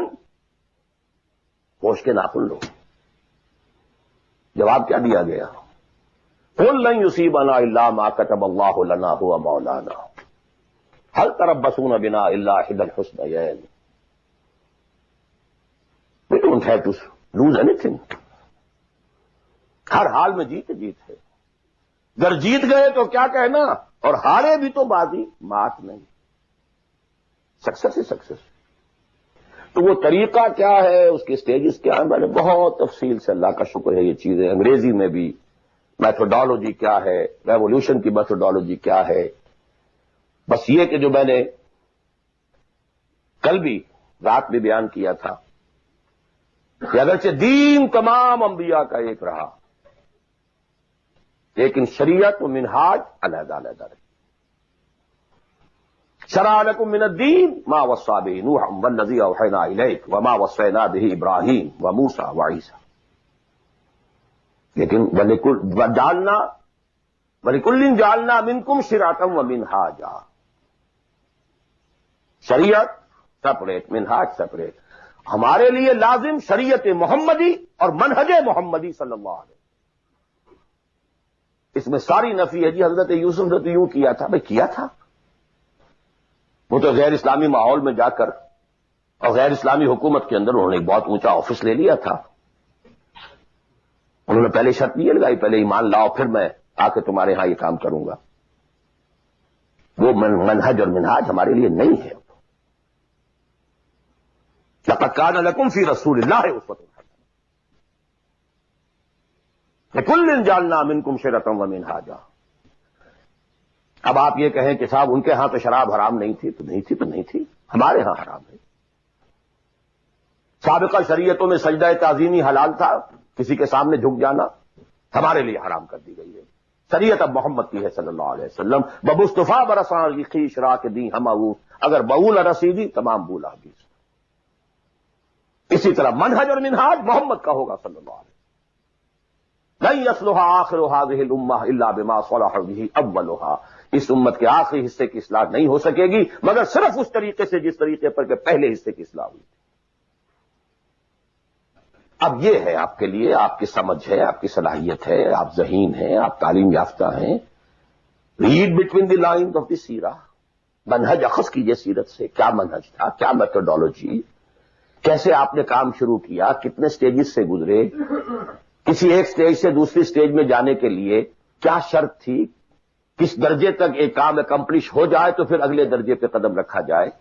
یہ ساری چیزیں وہ آپ کو ڈیڈیوس کرنی ہوں گی، انفر کرنی ہوں گی. اس کا استدلال کیجئے، استنباط کیجئے، استخراج کیجئے اور اس سے نکالیے. لیکن یہ کہ میں اس وقت اس تفصیل میں نہیں جا رہا ہوں، سوائے ان دو باتوں کے کہ نمبر ایک، منہج، منہاج، میتھڈالوجی لازماً سیرت محمدی سے لینی ہوگی صلی اللہ علیہ وسلم. اور دوسری بات، یہ کام ہرگز انفرادی طور پر نہیں ہو سکتا. اس کے لیے جماعت لازم. دھوکہ دیں گے اپنے آپ کو اگر سمجھتے ہیں کہ ہم یہ کام کر رہے ہیں. ہاں ایک آدمی ہے جماعت بنانے کی دھن میں لگا ہوا ہے، ابھی لوگ اس کے ساتھ نہیں آئے، وہ جماعت کے حکم میں ہے. کان ابراہیم امتن قانتن. کل آ جائیں گے، پرسوں آ جائیں گے. کوئی وقت آئے گا کہ گئے دن کے تنہا تھا میں انجمن میں، یہاں اب میرے رازداں اور بھی ہیں. آخر حضور کو بھی پہلے دن تو 4 ہی ملے تھے. خدیجہ الکبریٰ رضی اللہ تعالی عنہ، ابو بکر صدیق رضی اللہ تعالی عنہ، علی رضی اللہ تعالی عنہ، زید بن حارثہ رضی اللہ تعالی عنہ، 4 ہی تو ملے تھے نا. اور 10 برس میں جا کے بھی بمشکل 125 ملے تھے. ایسا نہیں تھا کہ ٹھٹ کے ٹھٹ لگ گئے ہوں اور ہزاروں اور لاکھوں آ گئے. In the 10th year after the beginning of Wahi, not more than 125 or maximum 150 people were around him. لیکن جماعت، ید اللہ علی الجماعہ، علیکم بالجماعہ. اور اس میں حضرت عمر کا جو اثر ہے، اثر کو بھی ہم حدیث کہتے ہیں. حدیث 2 چیزوں کے مجموعے کا نام ہے، اخبار و آثار. رسول کا کوئی قول، کوئی فعل، کوئی تقریر، کسی چیز کو آپ نے دیکھا اور برقرار رکھا، یہ خبر کہلاتی ہے۔ صحابی کا کوئی فعل، کوئی قول یا تقریر، یہ اثر کہلاتی ہے۔ اخبار جمع آثار یہ حدیث ہے۔ تو اثر ہے حضرت عمر کا رضی اللہ تعالی عنہ، لا اسلام الا بالجماعہ ولا جماعہ الا بالامارہ ولا امارہ الا بالسماع ولا سماع الا بالطاعہ۔ کوئی اسلام نہیں بغیر جماعت کے، کوئی جماعت نہیں بغیر امارت کے، کوئی امارت نہیں جب تک کہ حکم سنا نہ جا رہا ہو، اور کوئی سماعت کے معنی نہیں جب تک کہ حکم مانا نہ جائے۔ جماعت ایسوسیشن نہیں، انجمن نہیں، سوسائٹی نہیں، ادارہ نہیں۔ Institution is something else, association is something else, organisation, party, حزب اللہ، حزب الشیطان، clear cut polarisation. This polarisation take some time, وقت لگتا ہے۔ 10-15 سال میں جو خیر کا عنصر تھا پولرائز ہو کر حضور کی طرف آ گیا، جو شیطانی ایلیمنٹ تھا وہ دوسری طرف جمع ہو گیا۔ آئونائزیشن ہوئی ہے، پازیٹو آئنز ایک طرف، نیگیٹو آئنز ایک طرف، جانے جانے اٹ ٹوک ٹائم۔ لیکن یہ کہ اب آئیڈینٹیفائی ہو گیا، اولئک حزب الشیطان اولئک حزب اللہ، دس از دی پارٹی آف شیطان، دس از دی پارٹی آف اللہ۔ اور تیسری بات یہ اس جماعت کے ضمن میں، جماعت جو ہے جس میں کہ سمع و طاعت ہو، وہ جماعت ہے، لسن اینڈ اوبے۔ اس سے کمتر جماعت نہیں ہے۔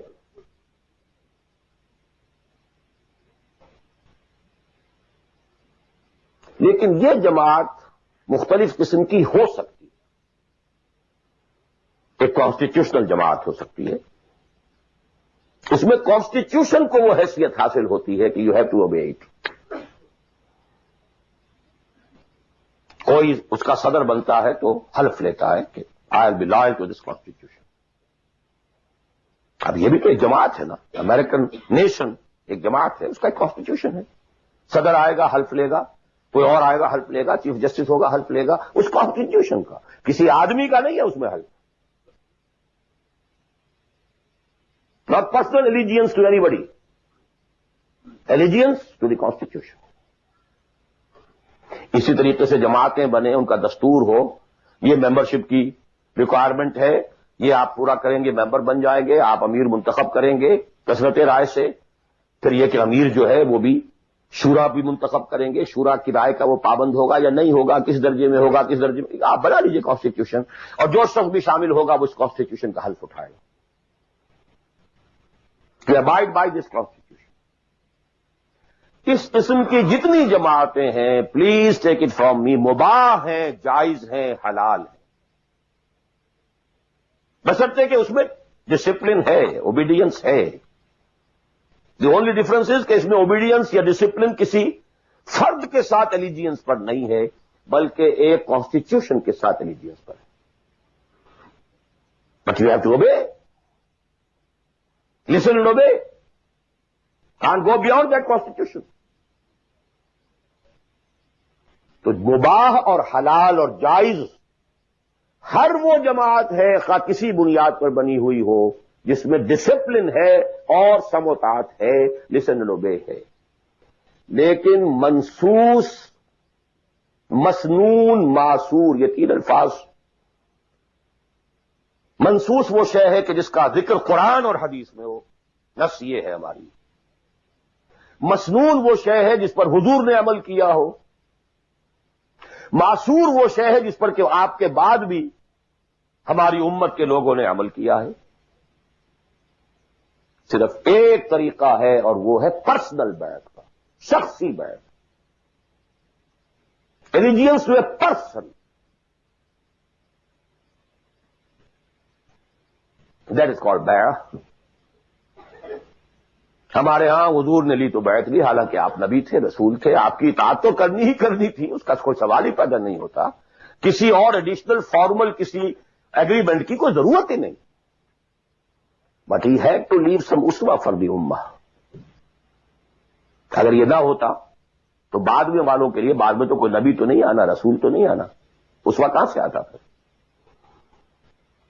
بایعنا رسول اللہ صلی اللہ علیہ وسلم علی السمع والطاعۃ فی العسر والیسر والمنشۃ والمکرہ وعلی عثرۃ علینا وعلی لا ننازع الامر اہلہ وعلی نقول بالحق اینما کنا لا نخاف فی اللہ لومۃ لائم. متفق علیہ، بخاری مسلم دونوں میں یہ حدیث موجود. عبادہ ابن صامت رضی اللہ تعالی. سوچئے جب رسول مان لیا تو یہ ساری باتیں کہنے کی ضرورت کیا ہے؟ Sometimes I do wonder, brother, when you say, Allahumma taqabbal minna ruku'ana wa sujudana wa what is it? Salatana, yakfi inshallah. Rabbana taqabbal minna innaka anta as-sami'ul alim. Everything. Why to go on counting them? اور کیا چیز اللہ کا تسبیح ہے، تحمید ہے، تکبیر بھی ہم کر رہے ہیں، تکبیرنا و تسبیحنا و تحمیدنا و رکوعنا و سجودنا و قنوتنا، everything. Sufficient. ربنا تقبل منا انك انت السميع العليم وإذ يرفع ابراهيم القواعد من البيت واسماعيل ربنا تقبل منا انك انت السميع العليم. So actually, but here we find, اطاعہ حضور کے لیے ایک بات تھی، ماننا ہے، ہر حکم ماننا، لیکن یہ ساری شرطیں کیوں دی محمد نے صلی اللہ علیہ وسلم؟ It was not an oratory, یہ کوئی خطابت نہیں تھی، لفاظی نہیں تھی، یہ در حقیقت اس جماعت کے لیے ناگزیر شرائط ہے. سم و طاعت فی العسر والیسر، سننا اور ماننا چاہے مشکل ہو چاہے آسانی ہو، والمنشط والمکرہ، چاہے طبیعت آمادہ ہو اور چاہے طبیعت پر جبر کرنا پڑے. کوئی معاملہ تھا، فیصلہ ہوا ہے جو آپ کی رائے کے خلاف ہوا ہے، لیکن فیصلہ ہے، امیر کا حکم ہے، اب آپ کو اپنی طبیعت پر جبر کرنا پڑے گا اسے ماننے کے لیے، ماننا ہوگا. اور اگر فیصلہ آپ کی رائے کے مطابق ہوا ہے تو آپ بڑے شرائع صدر کے ساتھ اس پر عمل کریں. وعلی عثرۃ علیہ، چاہے آپ دوسروں کو مجھ پر ترجیح دے دیں، that is the main thing. جماعتوں کا بیڑا غرق تو ہوتا ہے اس چیز سے. آپ نے اس کو کیوں بنا دیا؟ میں پرانا آدمی، میں سینئر آدمی،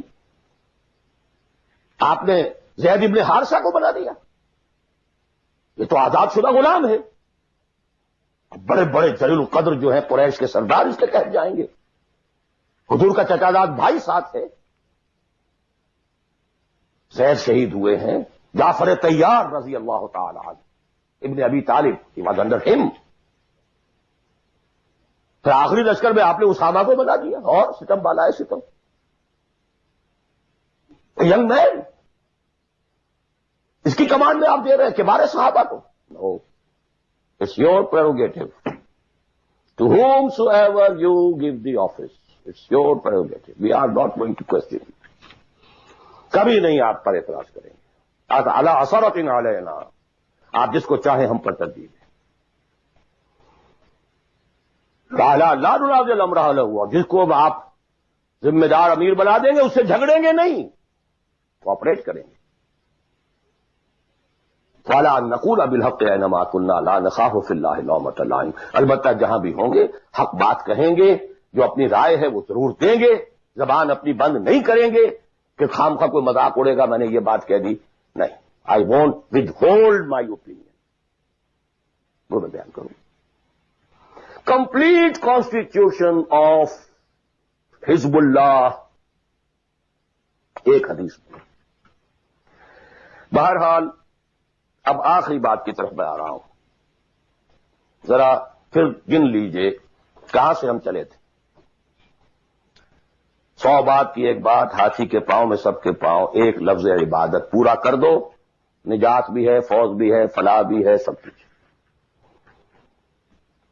اس میں تو یہی ہے کہ آپ کامیاب ہو گئے تو جتنا آپ گڑ ڈالیں گے اتنا میٹھا ہوتا جائے گا، جتنا اور ایگزرٹ کریں گے اتنا نمبر زیادہ آتے جائیں گے. وہ پھر رشد بھی ہوگا، سعادت بھی ہوگی، فوز بھی ہوگی، فلاح بھی ہوگی.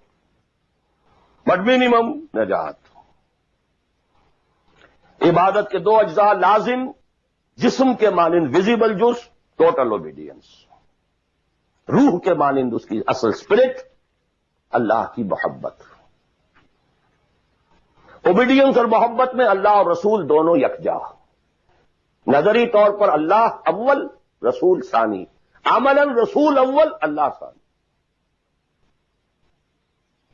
اوبیڈینس میں غلطی ہو جائے وقتی طور پر، غیر شعوری طور پر، بھول میں، چوک میں، جذبات کے طوفان میں، وقتی طور پر ماحول سے اثر انداز ہو کر، ٹھیک ہے، فوراً توبہ کر لو، اللہ معاف کر دے گا۔ ایک گناہ بھی اگر مستقلاً جان بوجھ کر اپنی زندگی کے اندر داخل کر لیا تو یہ بگ زیرو ہے، سارا بقیہ زیرو سے ضرب کھا کر زیرو ہو جاتا۔ تین چیزیں ایکسکلوسیو اللہ کے لیے ہیں، دعا صرف اللہ سے، تعظیم کے لیے جو مظاہر ہیں، قنوت ہو، رکوع ہو، سجود ہو، صرف اللہ کے،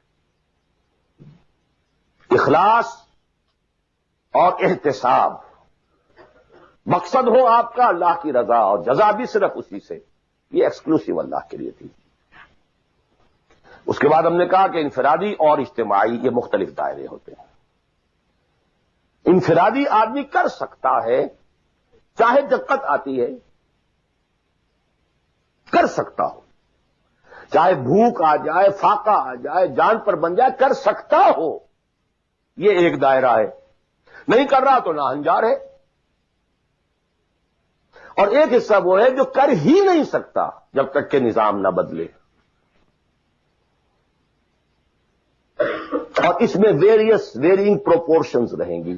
اب میں تھوڑا سا آپ کو ان ویرینگ پروپورشنز کا اور ایک مختلف نسبت و تناسب کا ایک نقشہ دکھانا چاہتا ہوں۔ بعض ممالک ایسے ہیں اس روئے ارضی پر، دیکھیے، ایک ہے کسی اور اعتبار سے کسی ملک کا اچھا ہونا برا ہونا، کہیں بادشاہت کا نظام ہے، کہیں ڈکٹیٹرشپ ہے، کہیں کچھ اور ہے، کہیں کچھ اور ہے، کہیں جو ہے بہت کرپشن ہے، کہیں رشوت زیادہ ہے، کہیں کوئی کچھ اور ہے، کچھ ان چیزوں کو چھوڑ دیجیے، اس وقت میں خالی شریعت کی بات کر رہا ہوں، حلال اور حرام کی بات کر رہا ہوں۔ کچھ ممالک ایسے ہیں جہاں شریعت پر عمل کرنے کا دائرہ کافی وسیع ہے، نماز، روزہ، حج، زکوٰۃ بھی آپ کر سکتے ہیں، آپ کا پرسنل لا بھی پورا آپ کے مطابق ہے، شادی، بیاہ، نکاح، طلاق ٹوٹلی آپ کے اپنے ہاتھ میں ہے، لا آف انہیریٹنس بھی آپ کا چل سکتا ہے، کسی درجے میں حدود اور جو ہے سزائیں، حدود و تعزیرات بھی نافذ ہیں، اگرچہ پورا نظام تو نہیں ہے اللہ کا، ٹوٹل تو نہیں ہے، سودی نظام ہے، معیشت یہ ہے، فلاں ہے، بادشاہت ہے، یہ ہے، وہ ہے، سب کچھ ہے، ظلم ہے، لیکن یہ چیزیں انفرادی اعتبار سے دائرہ وہاں کافی وسیع ہے۔ اس کی مثالیں ہیں سعودی عرب، ایران آف ٹوڈے، اور مجھے زیادہ حالات معلوم نہیں ہے لیکن مجھے توقع ہے کہ سوڈان آف ٹوڈے، اور میرے خیال میں اس کے علاوہ کوئی نہیں۔ اس کے بعد ایک اور دائرہ آتا ہے، اور وہ میرے نزدیک اس میں ٹاپ پر پاکستان ہے۔ نماز، روزہ، حج، زکوٰۃ کیجیے، پرسنل لا وہ بھی آپ ویسے کہنے کو وہاں ہے قانون، لیکن یہ کہ بالفعل ایک آدمی چاہے تو اسلامی قانون پر عمل کر سکتا ہے۔ انہیریٹنس آپ اپنے حساب سے کر سکتے ہیں۔ دستور میں طے ہے حاکمیت اللہ کی، گویا کہ نظری اعتبار سے وہ ملک جو ہے وہ اللہ کی حاکمیت پر مبنی ہے، قرارداد مقاصد دستور کا جز بن چکی ہے۔ لیکن پھر نوٹ کیجئے، رشوت ہے، یہ ہے، وہ ہے، ظلم ہے، ناانصافی ہے، یہ سب اپنی جگہ، میں اس میں شریعت کی بات کر رہا ہوں۔ ایک آدمی خود وہاں رہتے ہوئے چاہے بھوک آئے، تکلیف آئے، مصیبت آئے، اس کو ہر وقت جو ہے غصہ آتا رہے، یہ کیوں ٹیلی فون کا بل جو مجھے زیادہ آ گیا، یہ کیا ہو گیا، میری تو کنفرم سیٹ تھی، یہ کیا کر رہے ہیں یہاں پر کہ مجھے بتا رہے ہیں کہ سیٹ نہیں ہے، وغیرہ وغیرہ سب کچھ، لیکن آپ شریعت پر عمل کر سکتے ہیں، تکلیف اٹھا کر، مصیبت جھیل کر، پیٹ کاٹ کر، فاقہ کر کے، جو بھی ہے، بڑا کاروبار نہیں کر سکتے، چھوٹا تو کر سکتے ہیں، جس میں نہ انکم ٹیکس کا معاملہ آئے گا، نہ کسی اور کی خباثت آئے گی، نہ کچھ اور ہوگا، کر تو سکتے ہیں، پیٹ پال سکتے ہیں۔ یہ ایک ملک ہے پاکستان۔ پھر یہ کہ نظری طور پر وہاں اگرچہ بالفعل نہیں ہے، نظری طور پر قرارداد مقاصد، ساورنٹی بلانگس ٹو اللہ۔ اب اس کے بعد وہ ملک آتے ہیں کہ جو خالص سیکولر ہیں، لیکن ان میں بھی میرے نزدیک ایک اعتبار سے بھارت بہت بہتر ہے۔ مثلا یہ کہ دو ملکوں کو ذہن میں رکھ لیجئے، ایک امریکہ یا امریکہ کی طرح انگلستان اور فلانستان آل، ایک بھارت سیکولر ہے، لیکن کم سے کم آج کی تاریخ تک مسلمانوں نے، بھارت نے اپنا پرسنل لا محفوظ رکھا۔ I salute them in the face of maximum hardship. کٹر ہندو تلا ہوا ہے کہ یہ کامن سول کوڈ ہونا چاہیے۔ اٹس ویری لاجیکل، ان کی بات بڑی منطقی ہے۔ جب قوم آپ کہتے ہیں ایک ہے، آپ سارے جو ہے سیاسی حقوق وہی لینا چاہتے ہیں کہ جو ہندوؤں کو حاصل ہیں، تو اگر قوم ایک ہے تو سیکولرزم کا تقاضا تو یہ ہے کہ کامن سول کوڈ ہونا چاہیے۔ Why this separate family laws? وہاں کوئی عورت برقع لے سکتی ہے، بلکہ میں سمجھتا ہوں کہ جتنی عورتیں برقعے میں ہندوستان میں آج نظر آ جائیں گی، پوری دنیا میں کسی اور ملک میں نظر نہیں آئے گی۔ Go and see Hyderabad Deccan, I seen it. Pakistan میں تو برقعے کا نام و نشان بڑا، ڈھونڈ اب اس کو چراغے رخ زیبا لے کر کون؟ وہ تو فرسودگی کی علامت تھی، غربت کی علامت تھی۔ بھارت اس میں سب سے اونچا ہے۔ نماز پڑھیے، روزے رکھیے، مسجدیں بنائیے، ہے کچھ وہ فرکشن ہے، مشکل ہے، جینا وہی مشکل ہوتا ہے، مشکل جہاں آسان ہوتی ہے۔ بہرحال اس کے بعد لیسٹ جو ہے اس اعتبار سے وہ ممالک ہے جن کا سر خیل امریکہ بہادر، امریکہ شریف ہے۔ نماز روزہ کر لو، ناٹ ایون دی پرسنل لا۔ قرآن مجید میں پڑھ لیا کرو نکاح اور طلاق کے قوانین، دیٹس آل، نتھنگ ڈوئنگ، ثواب لے لیا کرو۔ تراویح میں سن لیا کرو انہیریٹنس کے laws, nothing doing, keep them with you. یہاں انفرادیت کا حصہ، اگرچہ اور بڑی سہولت ہے، دنیا بڑی اچھی ہے، کھانے کو اچھا ملتا ہے، سیکیورٹی بہت ہے، سب کچھ ہے۔ سوال یہ ہے کہ آپ کی پرائرٹی نمبر 1 کیا ہے؟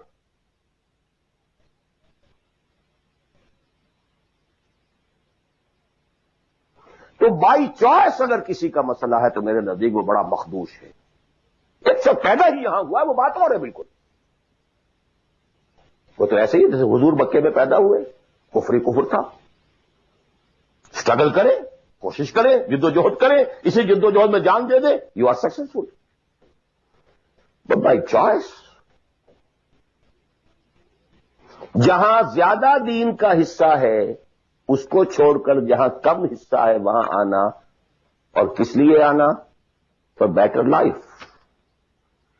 For better living, for better earning, for more comforts, more enjoyments. اب میں کوئی لفظ استعمال نہیں کرنا چاہتا آگے، it's for everybody to decide himself. یہ گریڈیشن ضرور ذہن میں رکھیں۔ پاکستان میں بہت گند ہے، بہت خرابی ہے، رشوت ہے، جھوٹ ہے، لیگ پولنگ ہے، بیک بائٹنگ ہے، یہ ہے، وہ ہے، سود تو وہاں بھی ہے، یہ تو وہاں بھی، ٹھیک ہے، ایبسلیوٹلی کریکٹ۔ وہاں بھی معیشت سود کی ہے، معیشت تو ساری سود کی سعودی عرب کے بھی ہے، سارے دینی ادارے چلتے ہیں وہاں پہ سود کے پیسوں پر۔ یہ ڈاکٹر غلام مرتضیٰ ملک صاحب نے مجھے بتایا، جو ٹی وی وغیرہ پہ کافی آتے ہیں، کہ ایک مرتبہ ان کی سیلری تھی، سعودی عرب میں وہ کام کرتے تھے، اس میں ہاؤس رینٹ کئی مہینے جو ہے وہ کسی غلطی کی وجہ سے وہ شامل نہیں کیا گیا، تو انہوں نے ایک ایریئرز کا بل بنایا۔ اب وہ بل گیا، اب وہ کئی مہینے ہو گئے، جا کے پوچھتے تھے تو جواب یہ دیتا تھا ما جعل قسط نہیں آئی ابھی۔ اب وہ کئی مہینے سننے کے بعد کہا واٹ از دس قسط؟ کب پتہ نہیں آپ کو شیخ؟ نہیں، اتنا روپیہ امریکن بینکس میں رکھا گیا ہے اس ادارے کے نام سے جس کے سود سے آپ کی تنخواہیں ملتی ہیں، وہ سود کی قسط آئی نہیں۔ دس از ان سعودی عربیہ۔ آخر سارا پیٹرن تو وہی ہے نا، سیکھا تو یہیں سے ہے جو کچھ سیکھا ہے، فاؤنڈیشنز بنتی ہیں، جو انڈومنٹس ہوتے ہیں، اسی سے ادارے چلتے ہیں، آخر اور کہاں سے ہیں؟ معلم کل تو یہی ہے نا۔ یہ صورتحال، لیکن پھر بھی گریڈز کا فرق جو میں نے آپ کو کہا، وہاں ایک شخص جتنے حصے پر زندگی میں دین پر عمل کر سکے گا، کہیں اور اتنے حصے پر بھی نہیں کر سکتا۔ کس اعتبار سے فرق اور ہے؟ عبادت کے اس کانسیپٹ کو سامنے رکھیے، انفرادی اجتماعی، ویئرنگ ڈگریز۔ اب ظاہر بات ہے، آخری پوائنٹ ہے میرا یہ،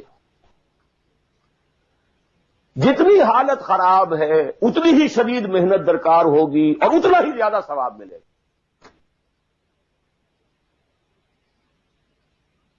جہاں جتنی آسانی ہے اتنی ہی محنت کم ہے، اتنا ہی ثواب کم ہے۔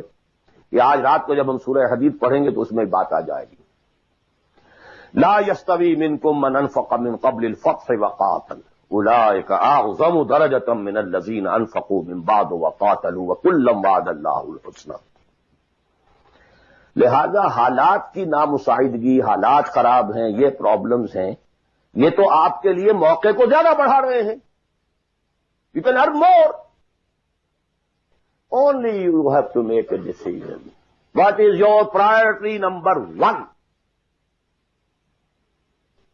Inna salati wa nusuki wa mahyaya wa mamati lillahi rabbil alamin. The minimum subsistence level کے لیے جو ضروری ہے وہ ٹھیک ہے، ریسٹ پر اللہ فرض دین۔ قل ان کان آباؤکم وابناؤکم واخوانکم وازواجکم وعشیرتکم واموال اقترفتموها وتجارۃ تخشون کسادها ومساکن ترضونها احب الیکم من اللہ ورسولہ وجہاد فی سبیلہ فتربصوا حتی یأتی اللہ بامرہ واللہ لا یہدی القوم الفاسقین۔ میں اللہ سے دعا کرتا ہوں کہ آپ اس کے لیے فرم فیصلہ کریں، اور اس کے لیے ظاہر بات ہے انفرادی حصے پر عمل انفرادی ہوگا، اجتماعی پر جماعت کے بغیر ممکن نہیں۔ کفارہ ادا کرنے کے لیے جماعت ہوگی، جماعت جو سم و طاعت کے ساتھ ہو، چاہے یہ سم و طاعت کسی دستور کا ہے اور چاہے یہ سم و طاعت کسی شخص کا ہے۔ دستور کے ساتھ سم و طاعت مباح ہے، جائز ہے، حلال ہے، لیکن ایک شخص کے ساتھ سم و طاعت منسوس ہے، مسنون ہے، معصور ہے، اور ان دونوں کے درمیان جو فرق و تفاوت ہے اس کو بیان کرنے کی ضرورت نہیں۔ آخر میں دوبارہ یاد دلا رہا ہوں وہ دعا، اللہم ارنا الحق حقا وارزقنا اتباعہ وارنا الباطل باطلا وارزقنا اجتنابہ، اللہم وفقنا لما تحب وترضى، اللہم وفقنا نہجر کل ما تکرہہ، اللہم وفقنا ان نجاہد فی سبیلک جہد استطاعتنا، اللہم وفقنا ان نجاہد فی سبیلک باموالنا وانفسنا، اللہم وفقنا ان نبذل اموالنا ننفق اموالنا ونبذل انفسنا فی سبیلک، اللہم لا تزغ قلوبنا بعد اذ ہدیتنا وہب لنا من لدنک رحمہ انک انت الوہاب۔ اے اللہ ہمارے دلوں میں اگر اس وقت خیر کا کوئی رجحان پیدا ہوا ہے، کوئی عزم پیدا ہوا ہے، کوئی ارادہ پیدا ہوا ہے، تو اے اللہ اس ارادے کو تقویت دے، اس کو آگے بڑھا، اس پر عمل کرنے کی توفیق عطا فرما۔ اقول قولی ھذا واستغفر اللہ لی ولکم ولسائر المسلمین والمسلمات۔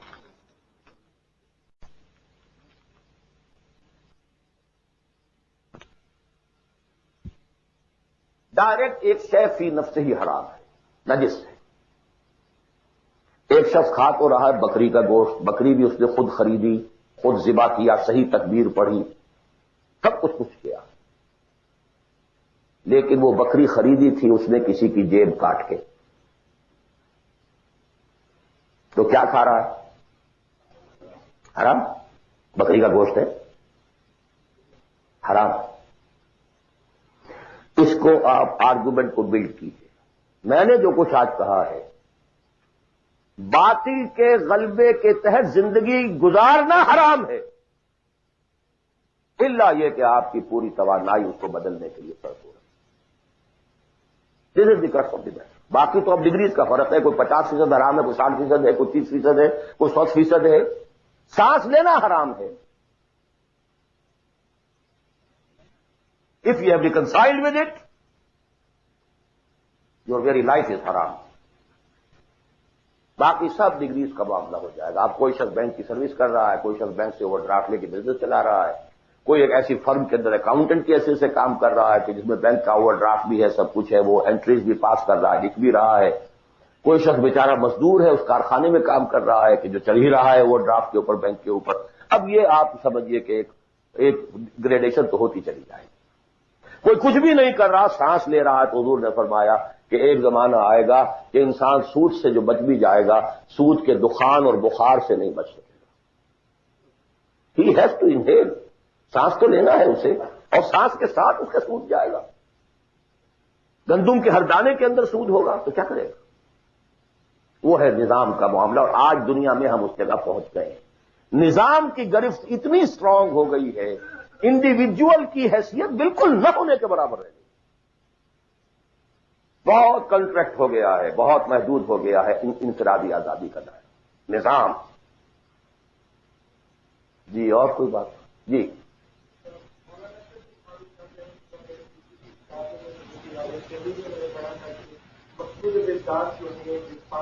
بنیادی ارکان شہادت، نماز، روزہ، زکات، یہ چار 5 چیزیں جو ہے یہ مقصود بلدار ہے۔ آج کی باتوں سے کچھ اندازہ ہوا مجھے کہ مقصود بلدار نہیں ہے بلکہ مقصود بلدار کچھ اور ہے جو آپ نے بھی بیان کیا، تو ذرا اس فرق کی کچھ وضاحت کر سکتے۔ اب میں اس مولانا اشرف علی تھانوی صاحب کی شخصیت سے جو حسن ظن رکھتا ہوں، اس کی بنا پر میرا یہ گمان ہے کہ شاید آپ نے سمجھنے میں غلطی کی ہو، تو میں ان کی بات کی تردید نہیں کر رہا، جو بات آپ کہہ رہے ہیں اس کی تردید کر رہا ہوں۔ یہ تو اس حدیث صریح کے منافی ہے کہ جو سب سے زیادہ عام ہے اور ہر مسلمان کو یاد ہے، بنی الاسلام علی 5، 5 چیزوں پر اسلام قائم ہے۔ تو مقصود بالذات کیا ہے؟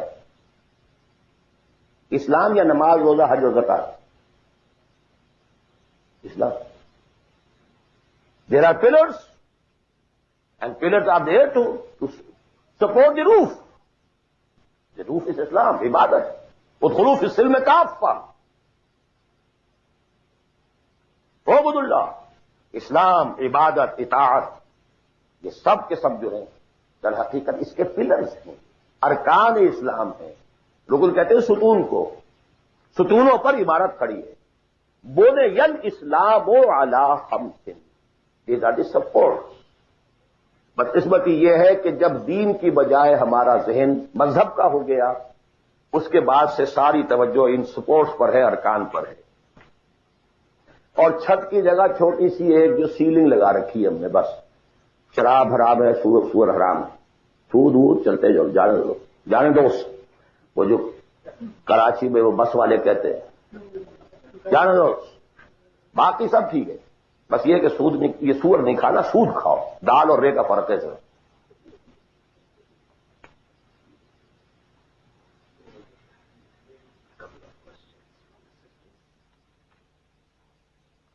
تقریر تو میں نے اردو میں کی تھی، سوال انگریزی شریف میں آ رہے ہیں۔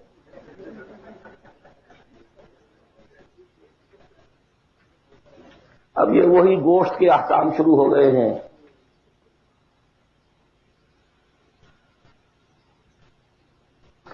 میں یہ سوالات آج نہیں لینا چاہتا، میں نہیں چاہتا کہ آپ لوگوں کا ذہن جو اصل تھیم ہے میری گفتگو کا اس سے ذرا ادھر ادھر ہٹے.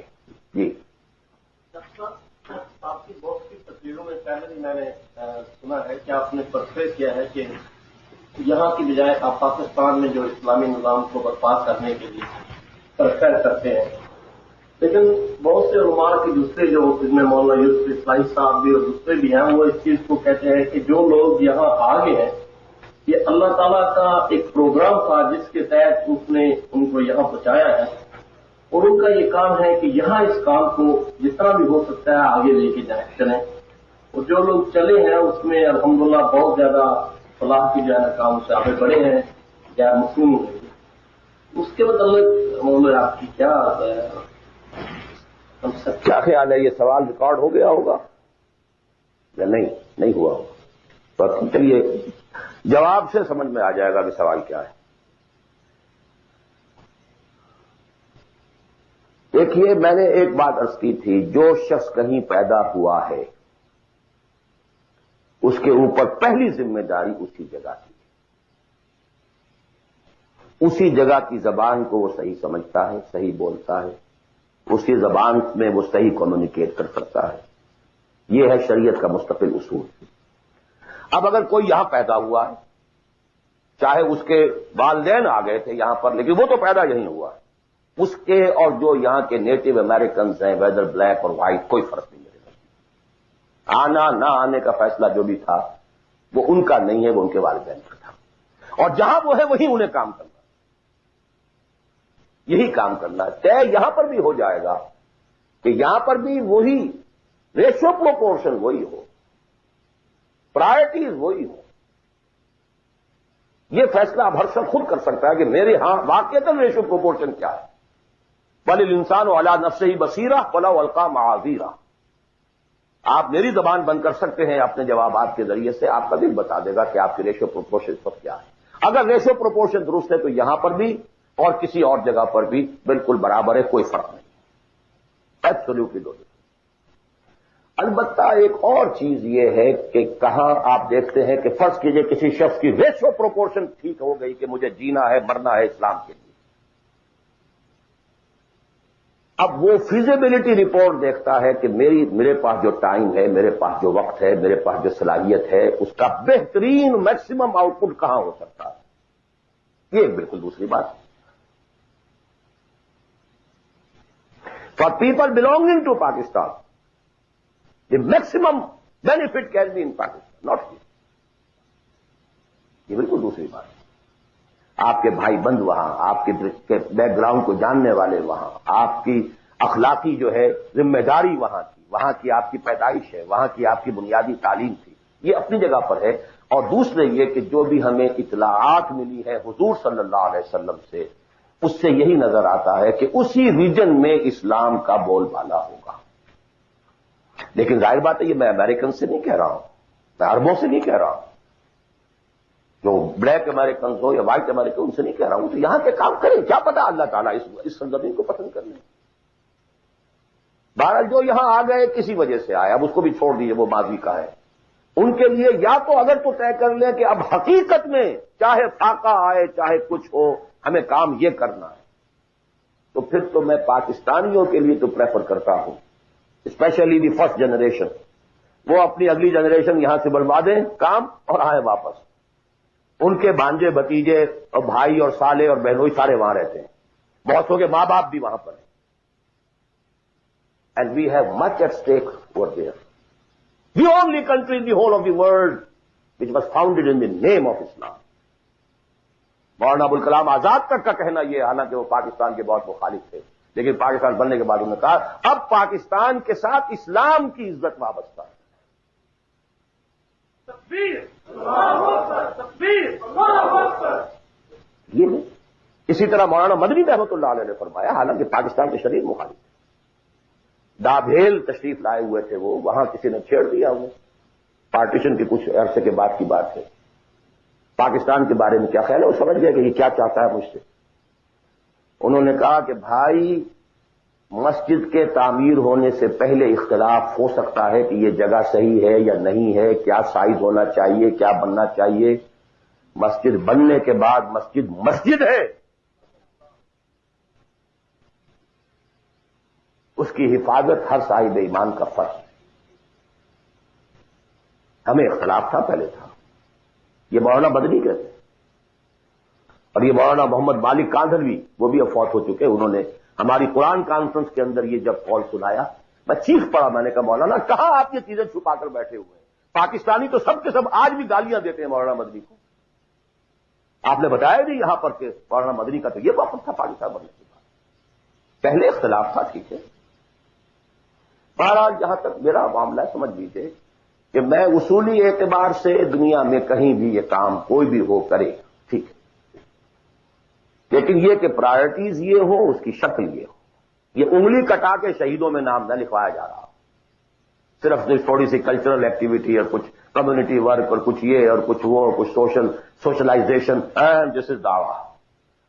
خدا کے لیے اس دھوکے سے اپنے آپ کو نکال لیں، کریں اس ریشو پروپورشن کے ساتھ تو جہاں بھی چاہے کریں، لیکن یہ ہے کہ میرا اپنا ایک اندازہ ہے، اور وہ یہ ہے کہ چاہے اس کا امکان ہے کہ ہمیں سخت قسم کی کوئی بیٹنگ جو ہے ہندوؤں کے ہاتھوں اور پاکستان اور انڈیا کے ہاتھوں ہو، لیکن پھر بھی بالآخر اسلام کا بول بالا اسی خطہ زمین سے ہوگا۔